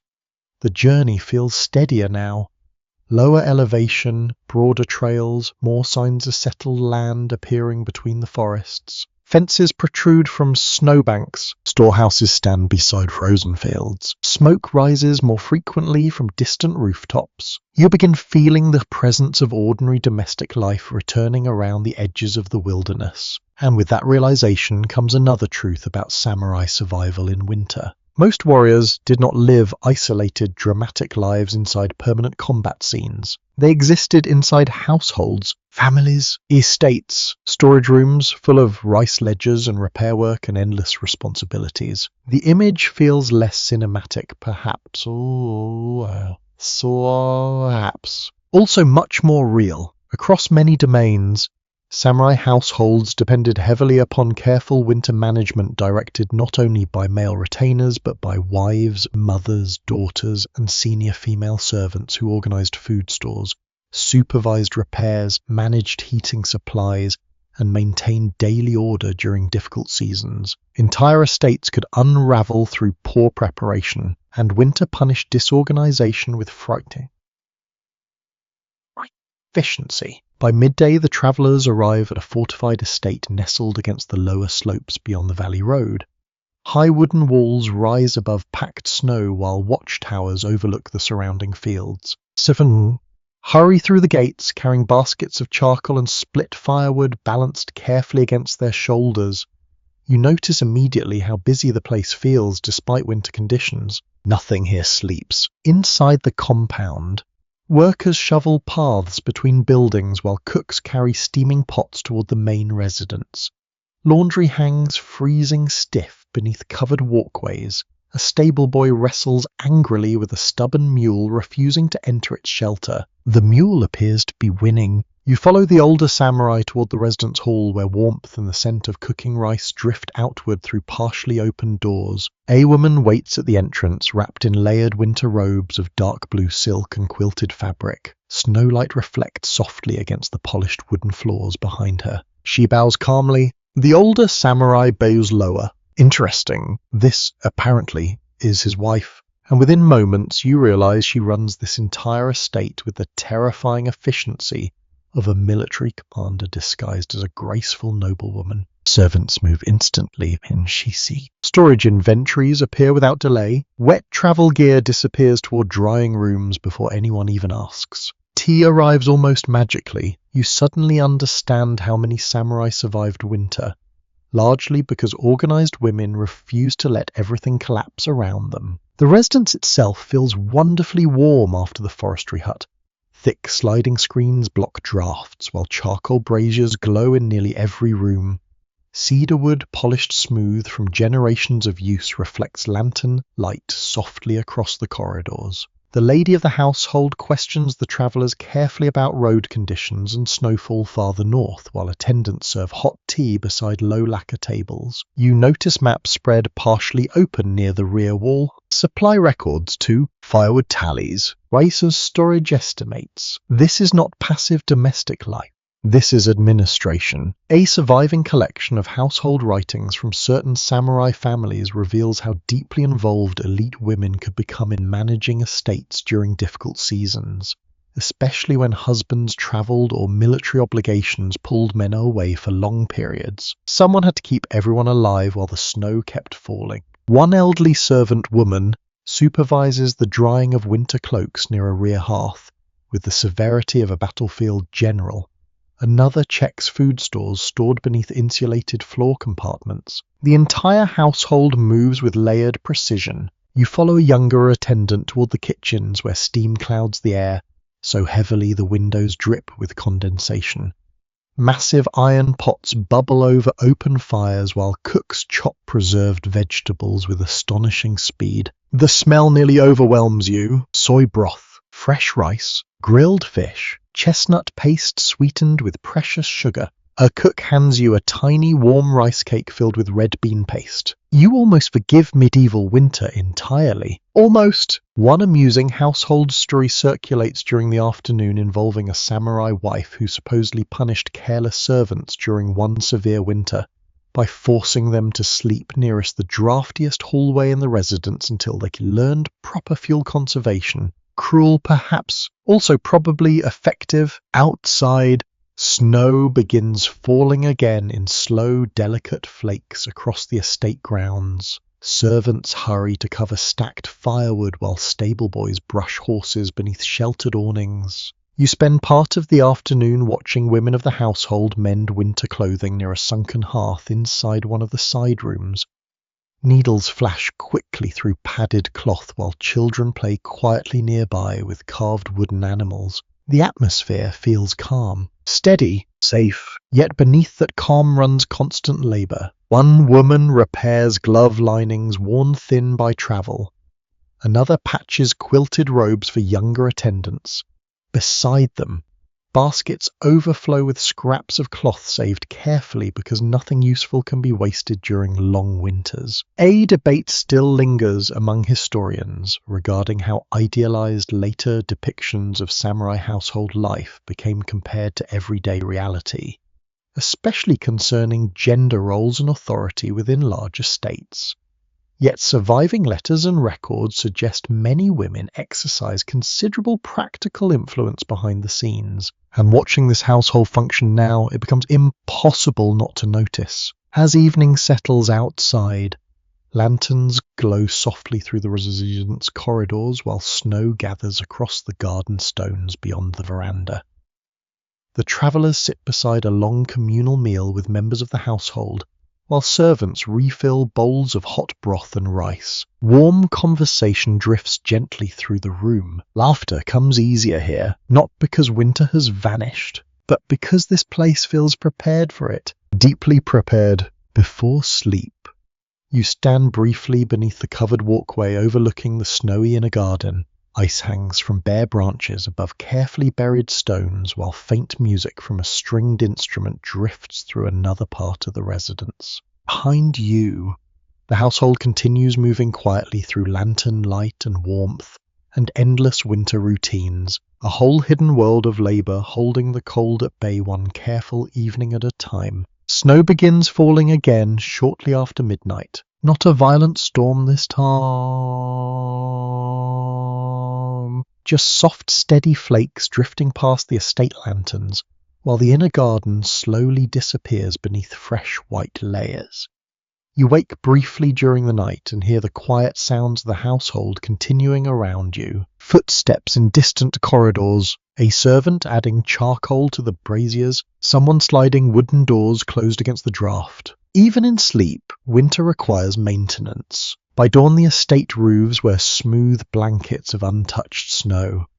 Thin smoke curls from chimneys into pale blue morning light, while crows hop awkwardly along the outer walls searching for scraps beneath the drifts. The air feels strangely still today. Heavy almost, you stand beneath the covered veranda sipping hot tea while several household servants scatter ash along icy pathways to improve footing.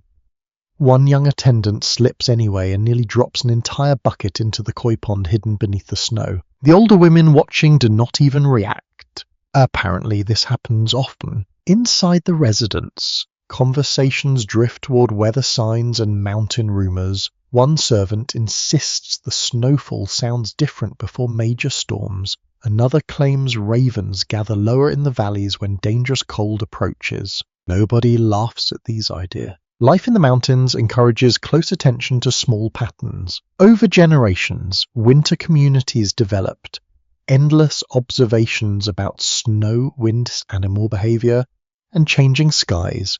Some beliefs carried practical wisdom.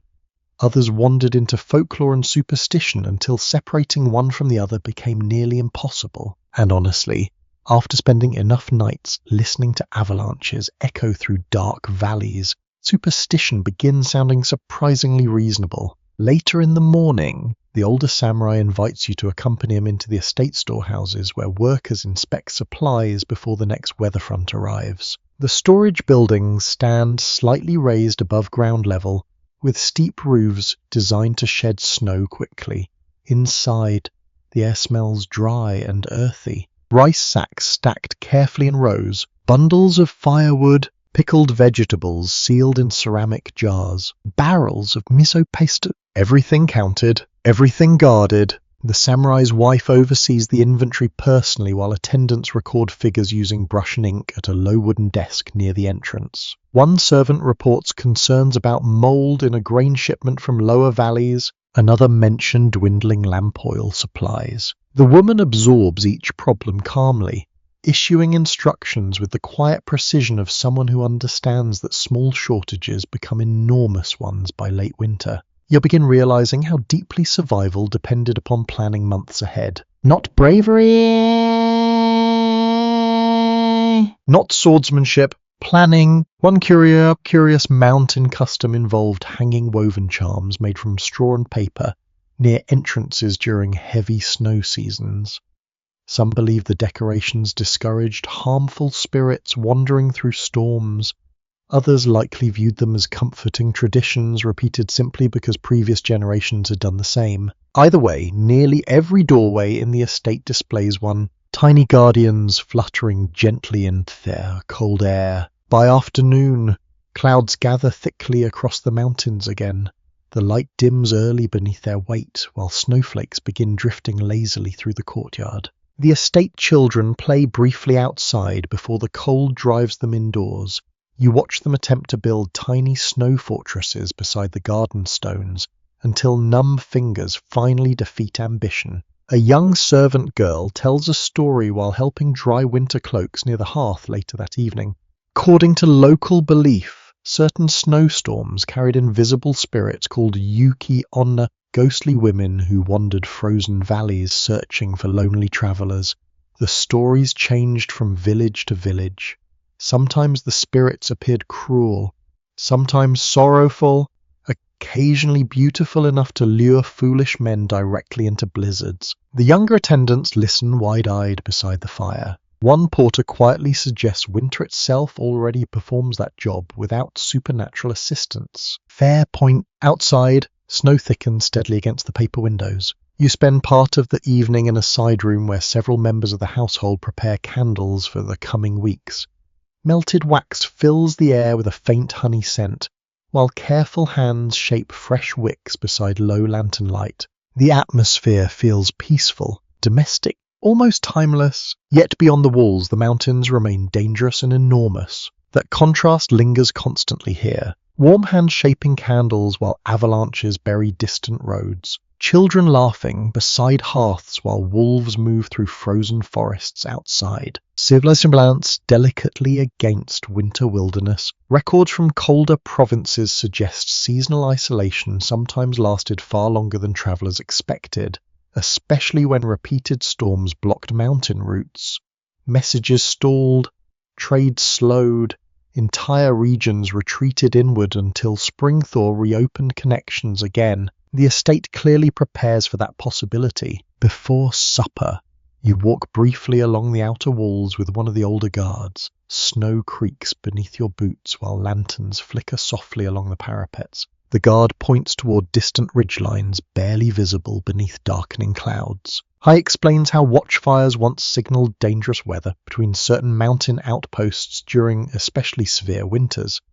A single flame visible through snow could warn travelers to delay crossing exposed roads. Whether those systems functioned consistently remains difficult to know now, though scattered accounts mention them often enough to sound plausible. Human beings have always searched desperately for ways to communicate with one another through hostile landscapes, especially when the landscape keeps trying to erase the roads. Night settles gently across the estate. Inside the great hall, musicians perform quietly beside the hearth while snow brushes softly against the outer screens. A woman plays the koto with slow measured movements, the notes drifting through warm lantern light like water moving beneath ice. Travelers sit wrapped in padded robes sipping diluted sake, while servants replenish charcoal braziers throughout the room. The older samurai closes his eyes listening to the music. For a moment, he no longer resembles a mountain traveller hardened by winter roads, just a tired man grateful for warmth and familiar sounds. You realize the mountains have changed everyone slightly since leaving the castle. The retainers speak softer now, the servants move more carefully. Even laughter feels calmer. Winter strips away unnecessary things. Before sleep, you slide open the veranda's screen briefly and look out into the night. Snow falls thickly across the silent garden. Stone lanterns glow faintly beneath white caps. The world beyond the estate walls has vanished completely into darkness and drifting flakes. Somewhere out there, roads disappear under fresh snow again. Some traveller somewhere loses the trail. Some temple bell echoes through another frozen valley.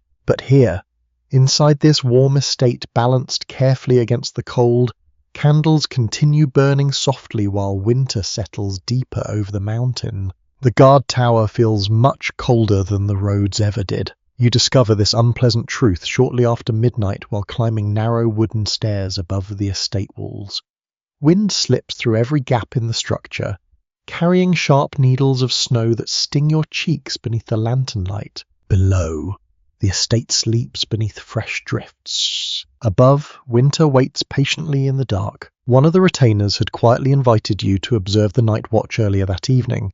At the time it sounded atmospheric, noble even. Now your ears hurt. The tower overlooks the lower valley where snow-covered fields stretch pale beneath moonlight filtering through broken clouds.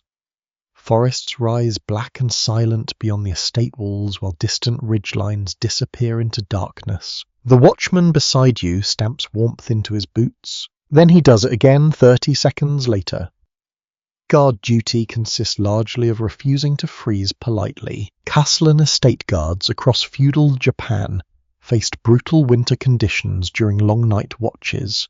Defensive structures often exposed sentries directly to wind and snow for hours at a time, particularly in mountainous regions where freezing air swept constantly across elevated walls and towers. The watchman pulls his cloak tighter around his shoulders. "You never stop moving," he says. "That is the trick." He demonstrates by pacing slowly along the narrow platform while flexing stiff fingers around his spear shaft. You follow awkwardly. The wooden boards creak beneath packed snow while wind hums softly through the tower roof overhead.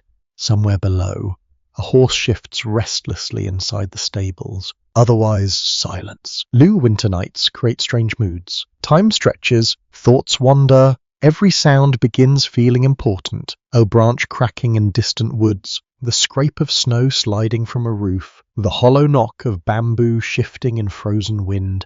The watchman pauses occasionally to scan the valley below with narrowed eyes, though visibility remains poor beneath drifting snow and weak moonlight. You ask whether attacks happened often during winter, and shrugs. Less than in warmer seasons.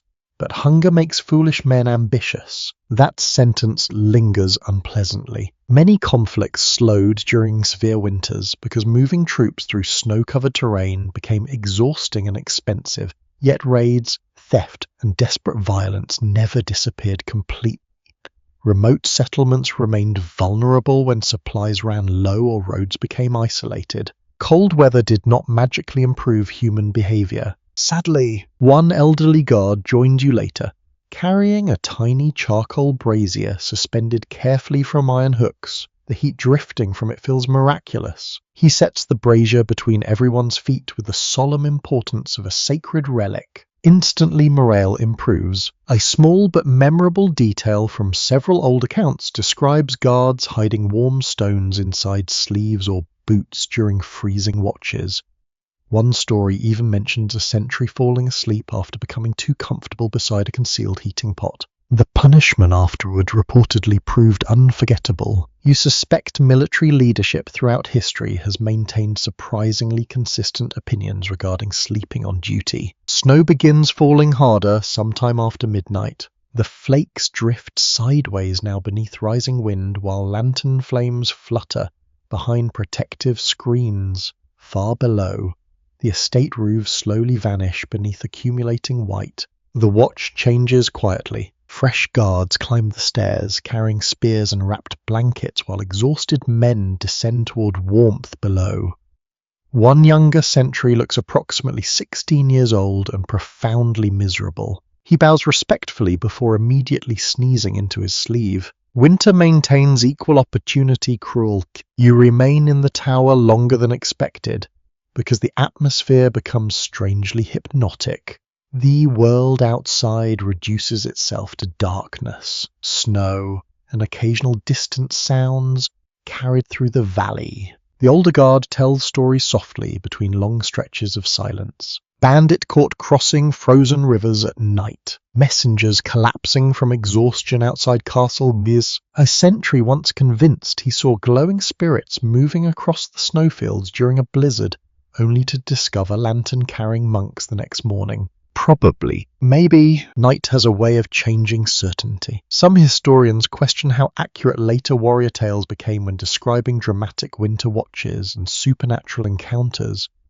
Memory and storytelling tend to sharpen ordinary fears into legends over time, especially after enough sake enters the process. Still, standing inside this freezing tower at 2 a.m, almost anything begins sounding possible. The hours crawl slowly onward. Your toes fade gradually from existence despite pacing constantly across the platform. Frost gathers along the edges of your sleeves. Even blinking feels colder now. The guards endure this repeatedly all winter long, night after night, storm after storm, not heroic battles, just endless vigilance against cold, exhaustion, and uncertainty. The realization feels oddly moving. Below the tower, a lantern suddenly appears crossing the inner courtyard. Then another. The guards straighten immediately. A late rider approaches the estate gate. You hear muffled voices below, followed by the heavy wooden groan of opening doors.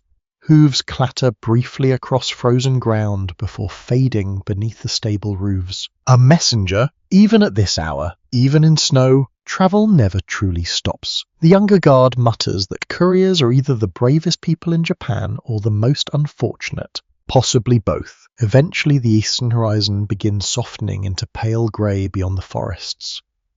Dawn approaches slowly through falling snow while the valley emerges once again from darkness. The world looks exhausted. Blue shadows stretch across buried fields. Smoke rises weakly from the estate chimneys. Snow rests thickly along every rooftop and wall. The guards relax slightly at the sight of morning light, though none of them seem truly rested. One man rubs tired eyes while another carefully flexes stiff hands beside the fading brazier. Night watch ages people quietly. You descend from the tower just after sunrise. Warmth rushes over you the moment the residence doors slide open. The smell of rice porridge and charcoal smoke fills the corridors while servants move briskly through the waking household. Inside, life resumes immediately. Breakfast preparation, water heating, snow clearing. The estate breathes awake beneath another winter morning. You pause near the hearth while feeling slowly returns to your hands. One servant notices your expression and smiles knowingly. First tower watch. You nod. She laughs softly before handing you hot tea.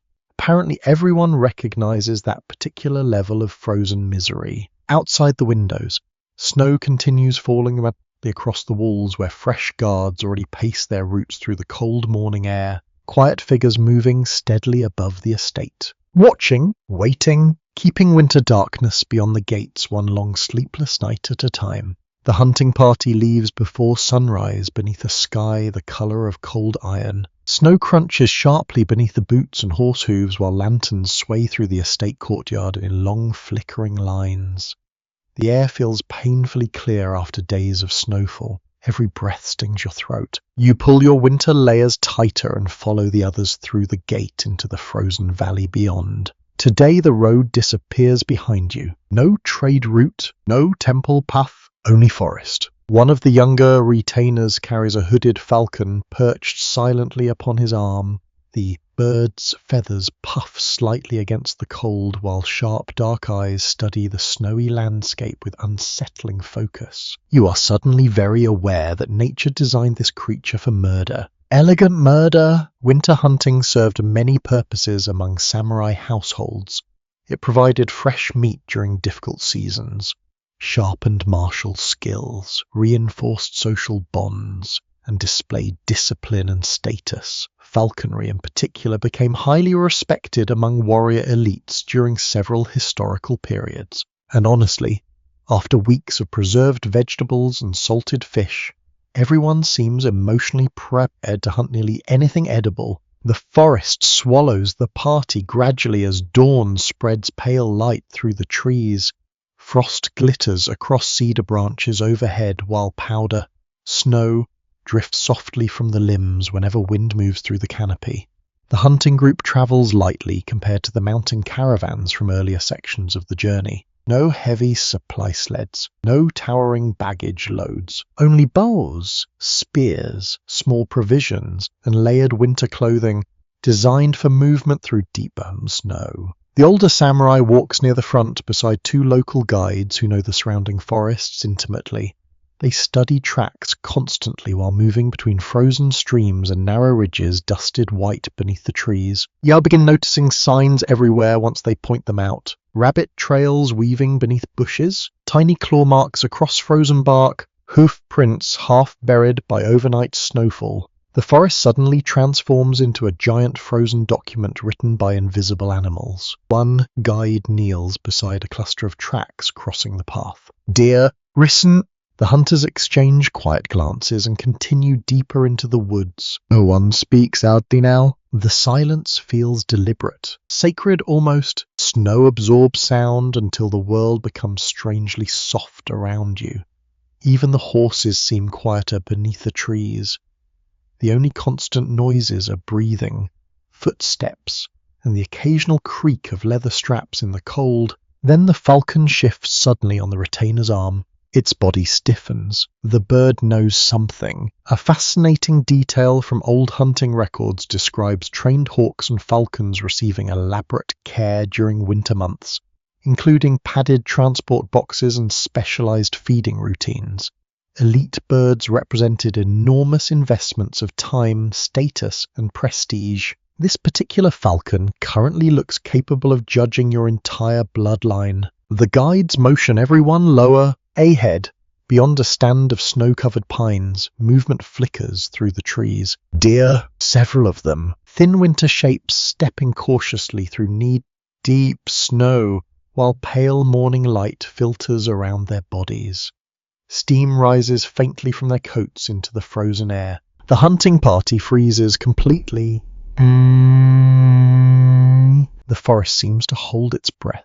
Then the falcon launches. The sudden explosion of wings shatters the silence. Snow bursts upward from branches as the bird cuts through the air above the clearing, while hunters move simultaneously below. The deer scatter instantly through the trees. Hooves pound across packed snow. Branches snap. Someone on earth shouts. The entire forest erupts into movement. You stumble after the others through drifts while the falcon wheels overhead against the pale winter sky. One hunter looses an arrow between the trees. Another circles down slope with spear in hand. Then silence crashes back almost as quickly as it vanished. Only distant hoofbeats fading deeper into the forest. The hunters regroup gradually near the clearing. No success this time. Nobody seems especially disappointed. Winter hunting required patience more than certainty. The older samurai brushes snow from his sleeves and smiles faintly. The mountains prefer negotiation, he says. That sounds philosophical, though it may simply mean the deer escaped again. The party continues deeper into the valley through rolling woodland where snow lies untouched except for animal trails. Sunlight grows brighter overhead now, turning the entire forest dazzling white beneath the clear sky. At midday the hunters rest beside a partially frozen stream. Small fires are built carefully between stones while servants unpack food wrapped in cloth. Rice balls, dried persimmons, tiny strips of smoked meat saved from earlier stores. The falcon sits hooded beside the fire looking deeply superior to everyone. One local guide tells stories while warming his hands over the flames. Wolves occasionally followed hunting parties during severe winters. He says, not to attack usually, to wait. Animals weakened by deep snow often fell behind. The forest wastes very little. Japanese wolves once roamed many mountainous regions before eventually disappearing centuries later. Folklore surrounding them varied enormously. Some communities feared them. Others viewed them almost as protective spirits, guarding travelers against worse dangers. You glance instinctively toward the silent trees surrounding the camp. The woods appear peaceful enough. Still, peace feels temporary in winter forests. After the meal, the hunters split into smaller groups to search the lower ridges. You follow the older samurai through dense cedar groves where sunlight barely reaches the snow beneath the branches. The cold changes again here. Darker somehow. Damp and still. You hear almost nothing except your own breathing and the occasional whisper of falling powder drifting from the trees overhead. Then the samurai stops abruptly. He points towards tracks near a cluster of rocks. Not deer. Larger. A boar, perhaps. The prints vanish between narrow gullies where snow shadows lie deep blue beneath the trees. Wild boar remain dangerous animals even during winter scarcity. Hunters respected them for good reason. Cornered animals could injure both people and horses badly. The samurai studies the tracks only briefly before shaking his head. Too much brush, he murmurs. Even our caution outweighs Proya. That may be the biggest surprise winter keeps teaching you. By late afternoon, the hunting party finally succeeds near the lower stream valleys. A deer brought down cleanly after hours of tracking through snow-covered woods. The mood changes afterward. Not triumphant exactly, grateful. Servants work efficiently while the hunters stand quietly nearby beneath drifting cedar shadows. Steam rises faintly from the animal into the cold evening air. The forest smells suddenly sharper now. Pine sap, Snow, fresh earth disturbed beneath frozen ground. One younger retainer offers silent thanks before helping prepare the carcass for transport back to the estate. No celebration, just respect. As dusk approaches, the hunting party begins returning through the darkening woods. The deer hang secured between poles, while horses pick carefully along narrow trails glowing pale beneath the rising moon. Somewhere far away, hidden beyond the frozen ridges, wolves begin howling softly through the winter forest. The sound drifts across the snowfields in long, lonely waves. No one speaks for several moments afterward. The mountains are reminding everyone whose world this truly is. The messenger arrives at dawn with snow frozen into his eyelashes. You hear the commotion before seeing him. Hooves striking packed earth in the courtyard. Voices calling from the gatehouse. The sudden hurried movement of servants carrying lanterns through pale morning darkness while snow falls lightly beyond the walls. By the time you reach the veranda overlooking the inner yard, the rider is already dismounted, or perhaps fallen off with dignity. Hard to tell. His horse stands trembling beneath a crust of ice while stable hands rush forward with blankets and steaming buckets.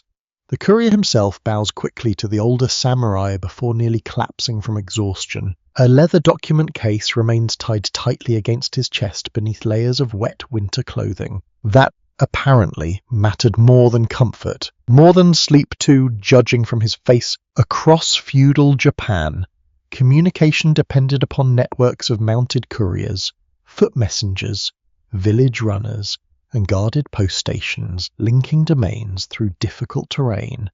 Winter transformed these systems into brutal tests of endurance. Messages still travelled, but slowly, dangerously, and often at enormous physical cost. The estate servants guide the messenger inside immediately. Wet clothing stripped away, hot broth prepared, hands wrapped in warmed cloth beside the hearth.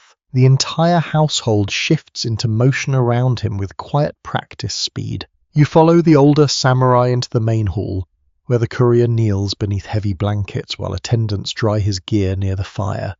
Steam rises constantly from his clothing. The man cannot be older than 20, yet he looks ancient with fatigue. Snow reddens, his cheeks raw, his fingers tremble uncontrollably while accepting tea. One boot's sole is partially separated from the stitching after days on frozen roads, and still he protected the documents. That detail feels strangely moving. The courier explains that several southern roads have flooded after partial thaw conditions near the lower valleys. One bridge collapsed entirely beneath ice runoff, another route remains passable but slower. Always slower in winter. The mountains seem determined to delay every human plan. One servant quietly mentions that another messenger disappeared on the Eastern Ridge Road 2 weeks earlier during a storm.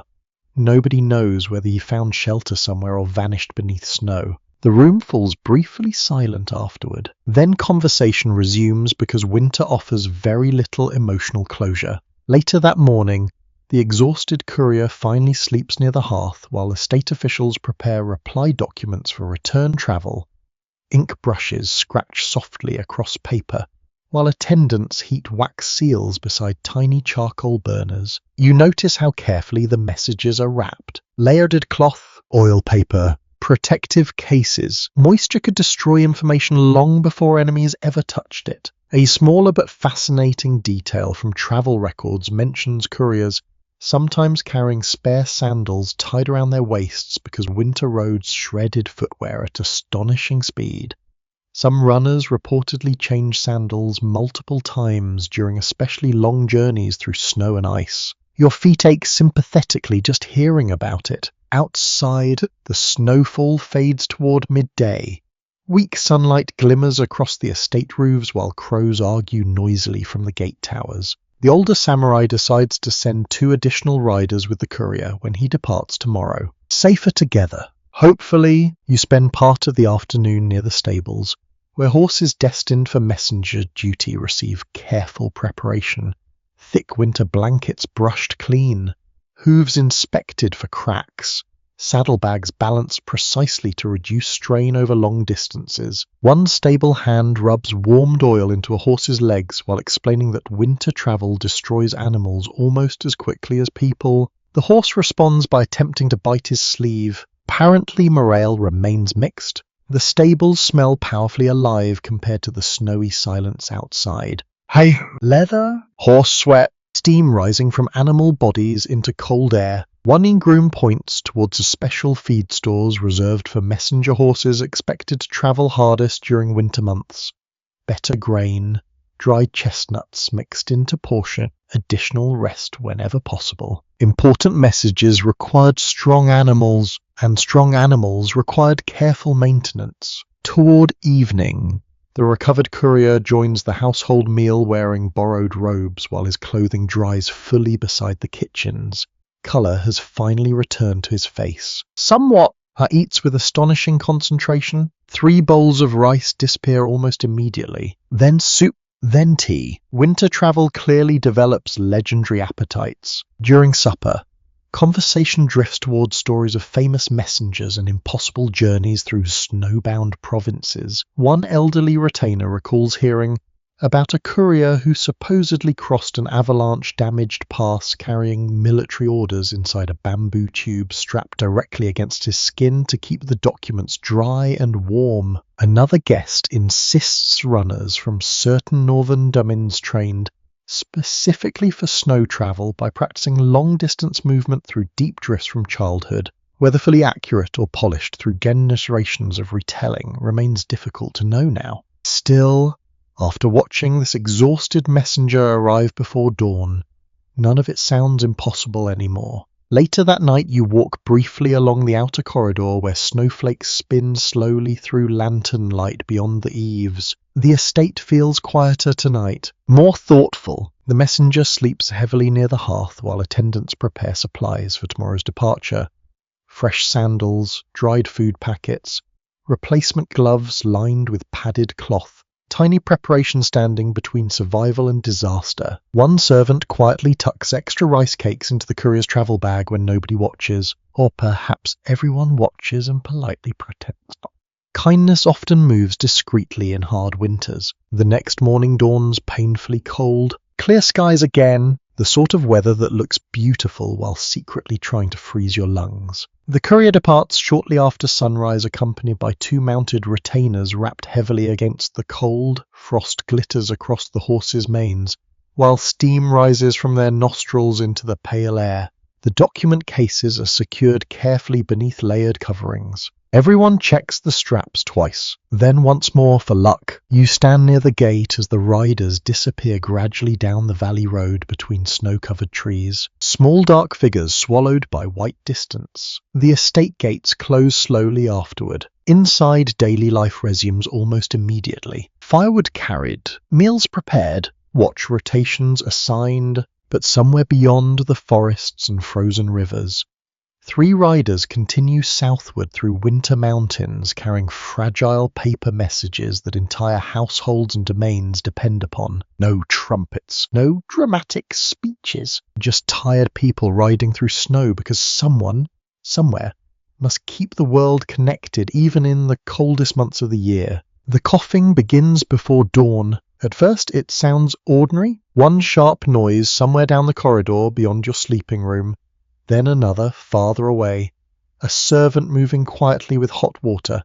Buckets pauses outside the sliding screens for a moment before continuing on. Winter illnesses travel softly through households. You notice the tension immediately at breakfast. Conversations stay quieter than usual.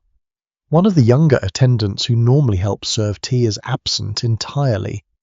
The older samurai's wife speaks briefly with the household physician near the hearth, while steam curls upward from bowls of medicinal broth. Outside, snow falls in wet heavy flakes beneath low grey clouds, the kind of weather that settles directly into your bones. Life during long winters exposed samurai households and travelling parties to constant sickness. Cold weakened the body, smoke from indoor fires irritated lungs, crowded sleeping quarters allowed infections to spread quickly once someone fell ill, and medical options remained deeply limited. You sip hot tea while watching servants carry heated stones wrapped in cloth toward one of the side rooms. The atmosphere around the residence feels subtly changed now. More careful, people lower their voices instinctively around sickness. The household physician eventually joins you near the central hearth. He carries bundles of dried herbs tucked into his sleeves and smells faintly of pine resin and bitter medicines. His hands look exhausted. You ask whether the illness is serious. He considers before answering. Winter chooses differently each year. Not exactly comforting. The physician prepares remedies throughout the morning, beside a low table crowded with ceramic bowls, dried roots, powdered bark, and steaming kettles. Sharp herbal scents drift through the residence. Licorice root. Ginger? Something bitter and unfamiliar that makes your nose wrinkle immediately. Traditional medical practices in feudal Japan blended local remedies with influences from Chinese medicine, Buddhist healing traditions, and generations of household knowledge. Treatments focused heavily upon balancing warmth, circulation, rest, and diet during cold seasons. Sometimes they helped. Sometimes they simply gave frightened people something to do besides worry. One elderly servant insists chest compresses made from heated sake and herbs cured her grandson's winter fever years earlier. Another claims onion vapors clear the lungs. The physician nods politely at both stories while continuing his work. He has likely learned that arguing with grandmothers solves absolutely nothing across all centuries of human history. Later in the morning, snow turns briefly to freezing rain. The sound against the roof changes completely. No longer soft wristing whispers. Now comes a constant wet tapping along the eaves and shutters, while cold mist creeps through the courtyards outside. The estate feels darker beneath the storm clouds. One stable hand arrives limping badly after slipping on hidden ice near the outer gate. The physician examines his ankle near the fire while muttering about foolish weather and foolish men in nearly equal measure. The ankle swells immediately, not broken perhaps, still painful enough. Winter injuries often arrive through small accidents rather than dramatic catastrophes. Slipping on ice, frost-cracked skin becoming infected, smoke inhalation from poorly ventilated fires, exhaustion slowly wearing down resistance until ordinary sickness turned dangerous. Yelbkin realizing survival depended upon hundreds of tiny daily victories against discomfort, not just surviving avalanches and storms, simply staying healthy long enough to reach spring. One curious remedy for mountain regions involved placing warmed river stones beneath bedding to ease chest illness during freezing nights. Another tradition recommended pine needle infusions for circulation and cold fatigue. Modern historians still debate which remedies offered genuine benefit and which survived mostly through repetition and hope. Then again, hope itself may have counted for something during brutal winters. In the afternoon, the younger attendant finally reappears bundled heavily in blankets near the hearth. His face looks pale beneath the firelight while a servant presses hot cloths against his hands. The household moves gently around him. Extra broth prepared, fresh charcoal added to nearby braziers. No one says much about the illness directly, but everyone watches. The older samurai sits quietly nearby, sharpening a small utility knife while listening to rain tap against the roof outside. After a long silence, he finally speaks. Cold weakens pride faster than steel. You suspect winter weakens absolutely everything eventually. The physician later shows you the storage room where medicinal supplies are kept through the season. Shelves line the walls from floor to ceiling. Dried mushrooms, bundles of herbs hanging upside down from rafters, ceramic jars labelled carefully in brush script, honey stored for sore throats and preserving remedies. Hai explains that households surviving difficult winters often depended upon preparation just as much as travellers crossing the mountains. A forgotten herb order in autumn might matter greatly by midwinter. The room smells strangely calming, earthy, sharp, ancient somehow. Outside, the freezing rain finally returns to snow as evening approaches.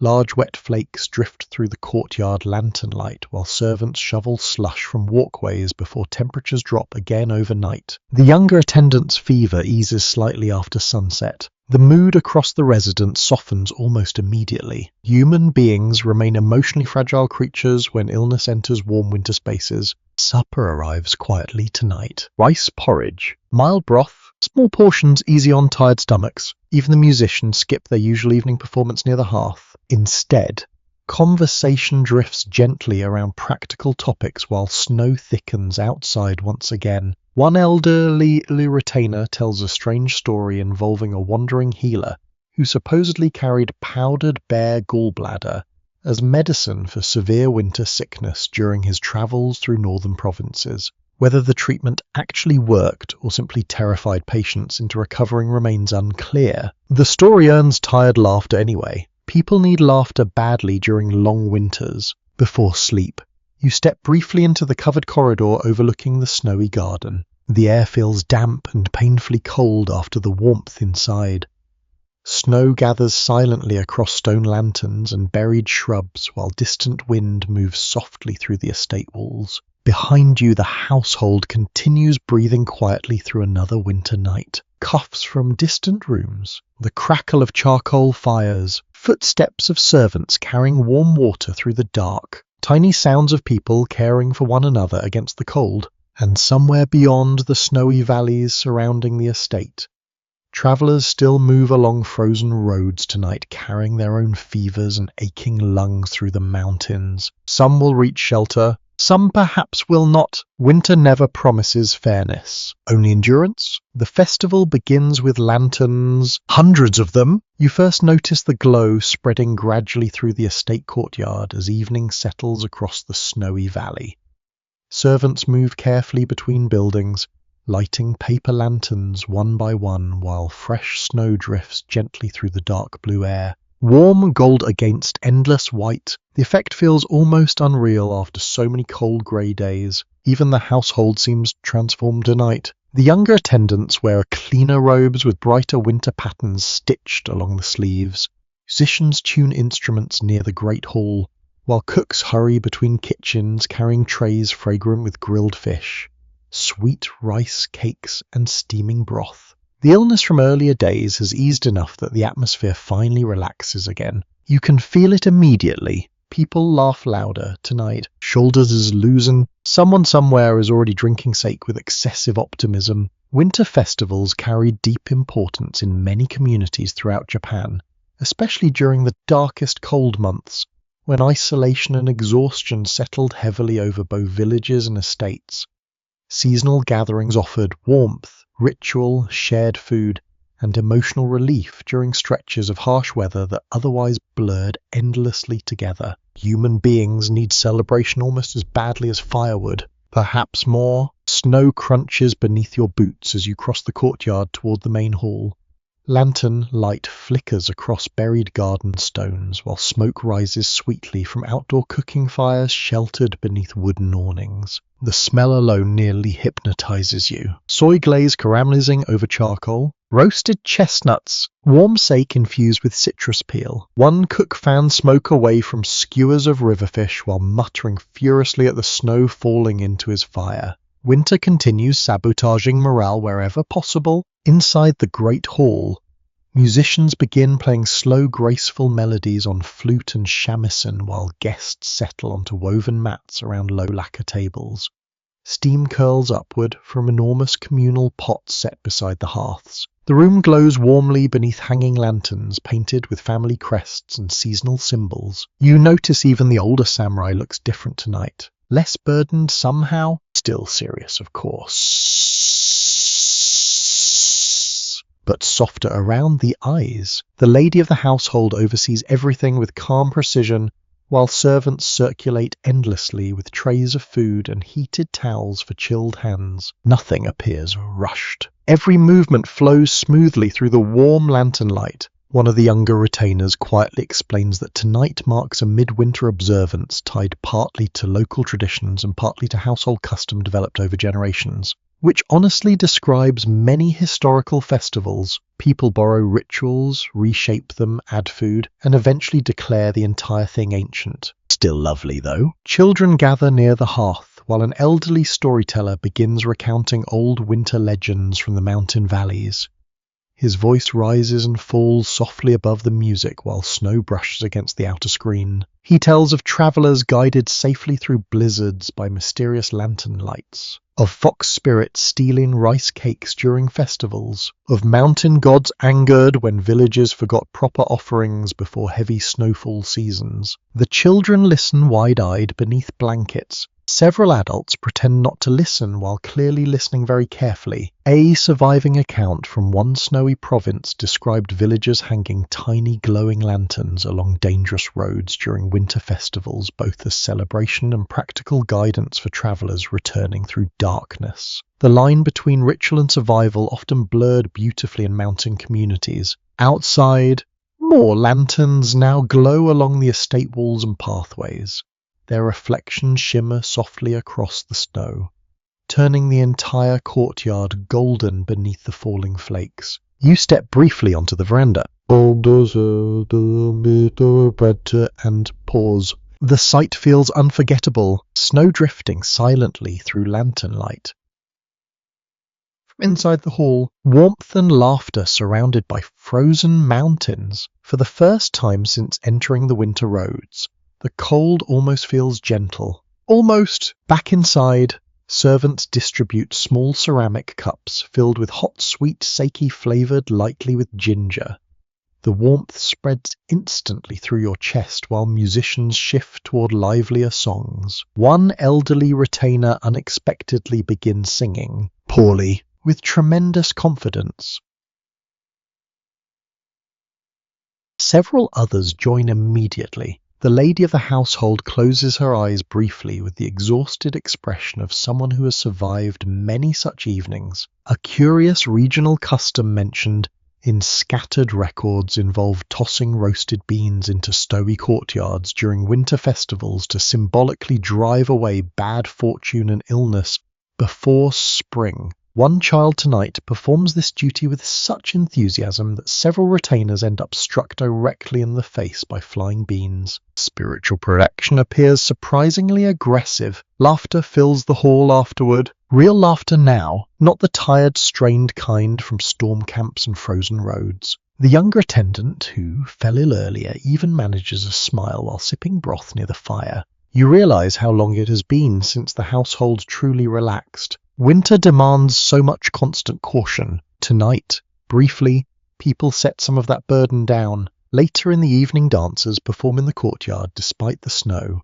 Lanterns sway gently overhead while drums echo against the estate walls and out across the silent valley beyond. The performers wear layered robes of deep red and white that swirl beautifully against the falling snowflakes. Steam rises from their breath with every movement. The entire scene feels dreamlike. Several scholars examining regional winter festivals still debate how much of modern understanding comes from later romantic interpretations versus actual historical practice. Rural celebrations changed constantly across centuries and provinces, shaped as much by weather and local survival needs as by official tradition. Yet standing here tonight, watching snowflakes drift through drum beats and lantern light, you suspect historical accuracy matters slightly less than the human need beneath it all. Warmth, music, company during long winters. One of the musicians begins playing a slower melody near midnight while many guests grow quiet around the hearths. Outside, the snowfall deepens gently across the sleeping estate. The older samurai sits beside the fire, turning a small ceramic cup slowly between his hands. You cannot fight winter every day, he says at last. Sometimes you must simply outlast it. The statement hangs softly in the warm air. Nobody answers. Nobody needs to. As the festival slowly winds down, servants extinguish outer lanterns one by one across the snowy courtyard. Their golden reflections fade gradually into darkness while music softens inside the hall. The mountains beyond the estate remain cold and endless. Storms still wait, roads still freeze, messengers still ride through snow somewhere beneath the night sky. But tonight the household glows warmly against the dark, a small bright pocket of human joy surviving another winter evening together. You notice the thaw before anyone mentions it, not because the snow disappears. There is still snow everywhere, deep along the walls, thick across the rooftops, buried beneath the cedar forests surrounding the valley. But something has changed. The air smells different now. Wetter! The morning wind carries the scent of exposed earth hidden somewhere beneath the drifts. Water drips steadily from the estate eaves in slow rhythmic taps, while sunlight lingers slightly longer across the courtyard stones. Winter has begun loosening its grip, and strangely enough, that creates fresh dangers immediately. You stand beneath the veranda watching servants clear slushy snow from pathways before nighttime freezing turns everything into polished ice again. The estate horses seem livelier this morning too, stamping impatiently near the stables while crows argue loudly from the gate towers. The mountains feel restless. One of the local guides studies the upper ridges beyond the valley and quietly announces that avalanche season has become worse now than during the deepest winter storms. At first that sounds impossible. Then he explains, fresh powder settles gently. Heavy thawing snow shifts. Melting weakens entire slopes. Frozen layers hidden deep beneath the drifts suddenly collapse without warning once temperatures rise. The mountains begin moving again. In many snowy regions, late winter and early spring created some of the most unpredictable travel conditions of the year. Ice weakened. River crossings turned unstable. Avalanche risks increased dramatically during thaw cycles. Roads that seemed safer after storms could become more dangerous once temperatures climbed. Winter, apparently, enjoys one final act of betrayal before leaving. The older samurai prepares to resume travel within several days if conditions continue improving. That announcement transforms the estate almost immediately. Storage inventories reviewed again, pack repairs resumed, road reports requested from nearby villages. The entire household shifts subtly from survival mode toward movement, yet caution hangs over everything. One servant, returning from the outer fields, reports hearing distant avalanche thunder during the night. Another claims a lower bridge washed partially loose after ice breakup along the river. The world is thawing unevenly. You walk beyond the estate walls later that morning with two retainers inspecting nearby roads. Snow along the valley paths has softened into heavy wet layers that cling stubbornly to sandals. Every few minutes comes another sound. Drip, crack, slide, water moving beneath winter's surface. The forest looked different too now. Darker patches appear beneath the trees where melting snow exposes roots and fallen branches hidden for months. Streams that once whispered beneath buried ice now roar openly through the valleys again. One narrow slope beside the road reveals fresh avalanche debris stretching through the cedars below. Broken branches protrude from packed snow like snapped bones, while enormous chunks of ice rest scattered across the hillside. The slide happened recently, very recently. You suddenly feel much smaller standing there. One retainer quietly remarks that some travelers feared thaw season more than blizzards because storms at least announced themselves clearly. Melting mountains behaved unpredictably. That feels unfairly accurate. A lesser-known travel precaution involved listening for subtle changes in snowpack texture during warmer afternoons. Experienced guides sometimes crossed dangerous slopes only during colder morning hours, before sunlight softened upper layers enough to trigger slides. The mountains demanded scheduling appointments with gravity itself. By midday, clouds gather over the ridges, while warmer wind drifts through the valley, carrying mist instead of snow. The change feels strange against your skin after so many weeks of sharp, freezing air. Not comfortable exactly, just different. The estate children build tiny boats from bark and leaves beside runoff channels, cutting through the snowbanks. They race them briefly through meltwater streams before one child loses a sandal directly into the current. Winter retreats with a surprising amount of mud inside the residence. The household women begin discussing spring preparations while still wrapped in winter robes.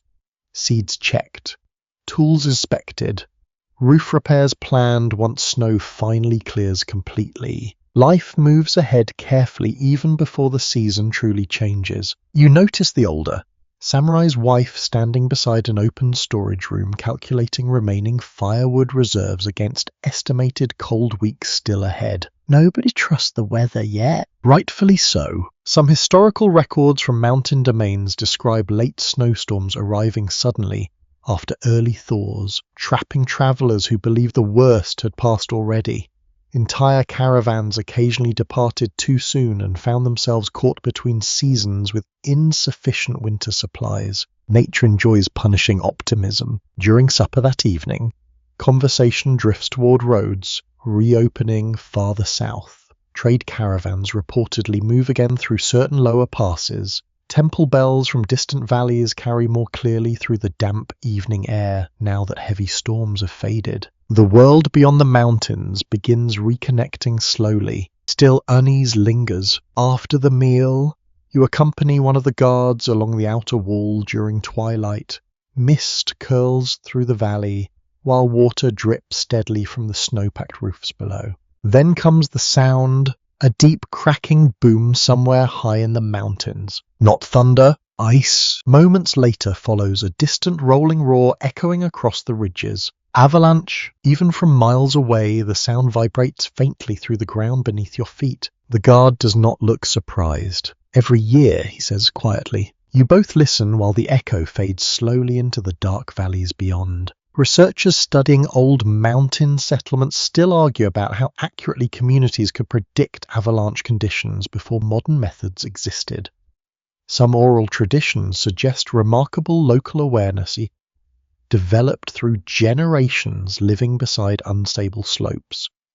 Others caution that survival often relied partly upon luck, no matter how experienced people became. Standing here now beneath melting snowfields and darkening mountains, luck certainly feels involved. Night settles damp and cold across the estate, not the brittle freezing darkness from earlier weeks. This air feels softer, heavier. The snow on the roofs no longer sparkles beneath moonlight, but slumps unevenly toward the edges, where runoff drips steadily into the courtyards below. You cannot sleep easily tonight. The mountains sound too alive now. Water rushing through hidden channels, no shifting from branches, occasional distant rumbles drifting through the valleys. Winter is not dying quietly. Before dawn, rain begins falling. Gentle at first, then steadier. You rise and slide open the veranda screen slightly to watch droplets strike the snow outside. Steam rises faintly from the dark wet earth appearing beneath the eaves for the first time in months.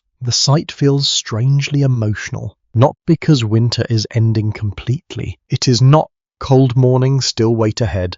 Storms may still return, but something fundamental has changed. The frozen world that trapped roads and silenced rivers for so long has started moving again, and somewhere beyond the dripping roofs and mist-covered valleys, the mountain paths leading home are slowly beginning to wake beneath the thaw. The departure morning arrives beneath silver mist and dripping roofs. Rain during the night has eaten away at the snowbanks along the estate walls, leaving dark ribbons of exposed earth winding through the courtyard for the first time since your arrival.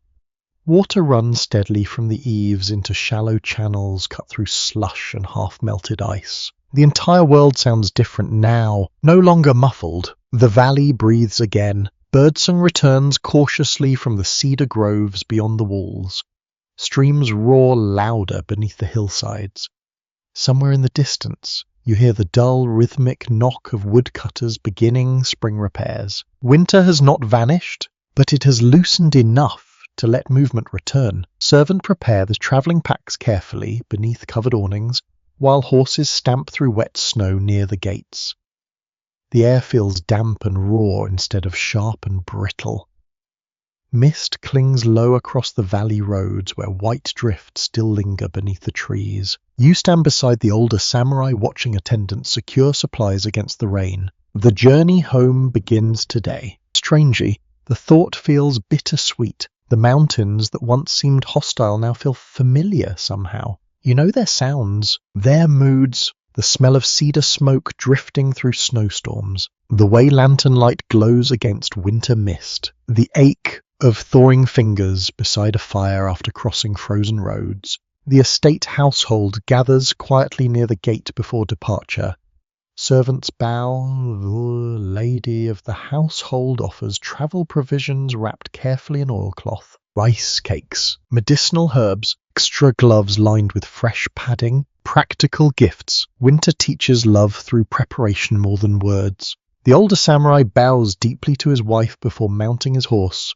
Nothing dramatic passes between them. No grand farewell, just a long look carrying the weight of seasons survived together. Then the gates open. The road stretches southward through wet snow and mist. You leave the estate slowly while water drips steadily from cedar branches overhead. The valley trails feel softer now beneath your sandals. Slush replaces hard-packed ice in many places, while exposed stones emerge dark and slick beneath melting drifts. Travel remains difficult, simply differently difficult. The horses move more confidently today, though. Patches of hidden mud now threaten to swallow hooves without warning. One porter nearly loses a sandal crossing a flooded section of road and reacts with the exhausted fury of a man betrayed by both weather and footwear. Honestly understandable. As the morning unfolds, the forests begin changing around you. Tiny shoots of green appear beside exposed roots beneath the snow. Moss brightens across wet stones. Birds flicker through the branches overhead where weeks earlier only silence lived. The mountains feel awake again. A traveller from centuries ago once wrote that late winter roads carried 2 seasons at once, snow above, spring below. Looking around now, you understand exactly what he meant. White drifts still cling stubbornly to shaded ridges, while valley streams rush full and wild beside patches of thawed earth. The world hangs balanced between endings and beginnings. You stop briefly near a ridge overlooking the lower valleys sometime after midday. Mist drifts slowly between distant hills where villages send smoke curling upward into pale skies. Far beyond them, hidden somewhere past rivers and roads and forests, waits the castle where this journey began. It feels very far away now.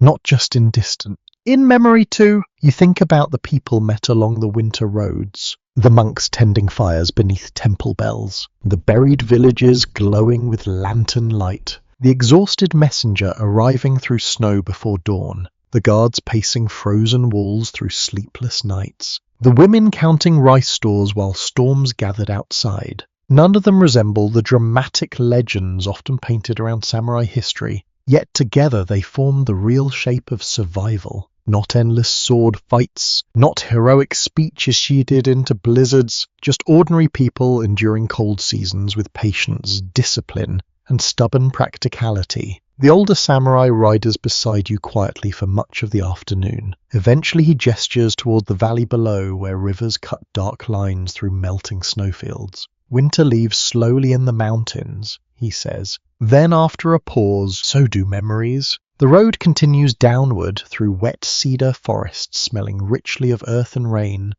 Water drips constantly now from branches overhead. Snow collapses from weakened drifts beside the trail with heavy sighing sounds. The mountains are shedding winter piece by piece. One final story emerges from a guide traveling with the party.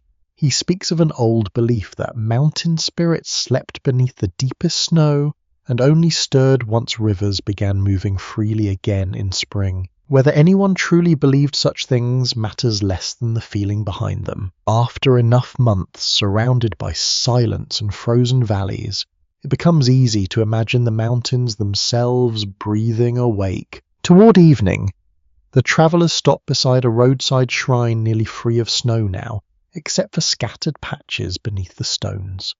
Tiny flowers push through the wet ground nearby. The first flowers you have seen in weeks. Nobody speaks loudly. The moment feels too delicate somehow. One of the porters kneels briefly before the shrine and leaves behind a small rice cake from his travel pouch. Payment perhaps, or gratitude, or simple habit after surviving another winter. As dusk settles, rain fades completely and the clouds finally begin breaking apart overhead.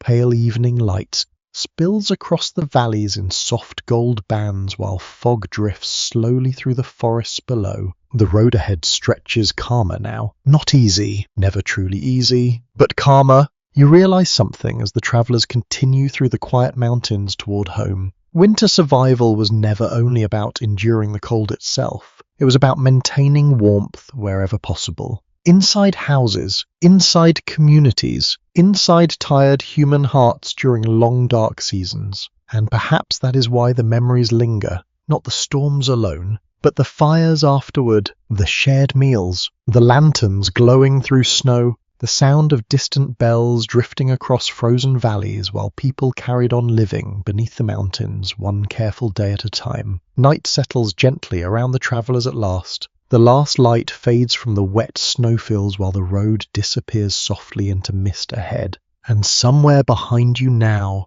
high among the cedar forests and temple bells and avalanche-scarred ridges, another winter slowly begins passing into memory. For a while longer, you continue walking through the fading evening light, listening to water move beneath the snow and wind stir softly through the dark trees above the road. The mountains no longer feel threatening now, only vast, ancient, patient. Mist gathers quietly across the valleys while the last traces of winter drip from the branches in slow silver drops. Somewhere far away, a temple bell sounds once through the dusk, deep and gentle enough to seem almost part of the landscape itself. You breathe in the cool, damp air.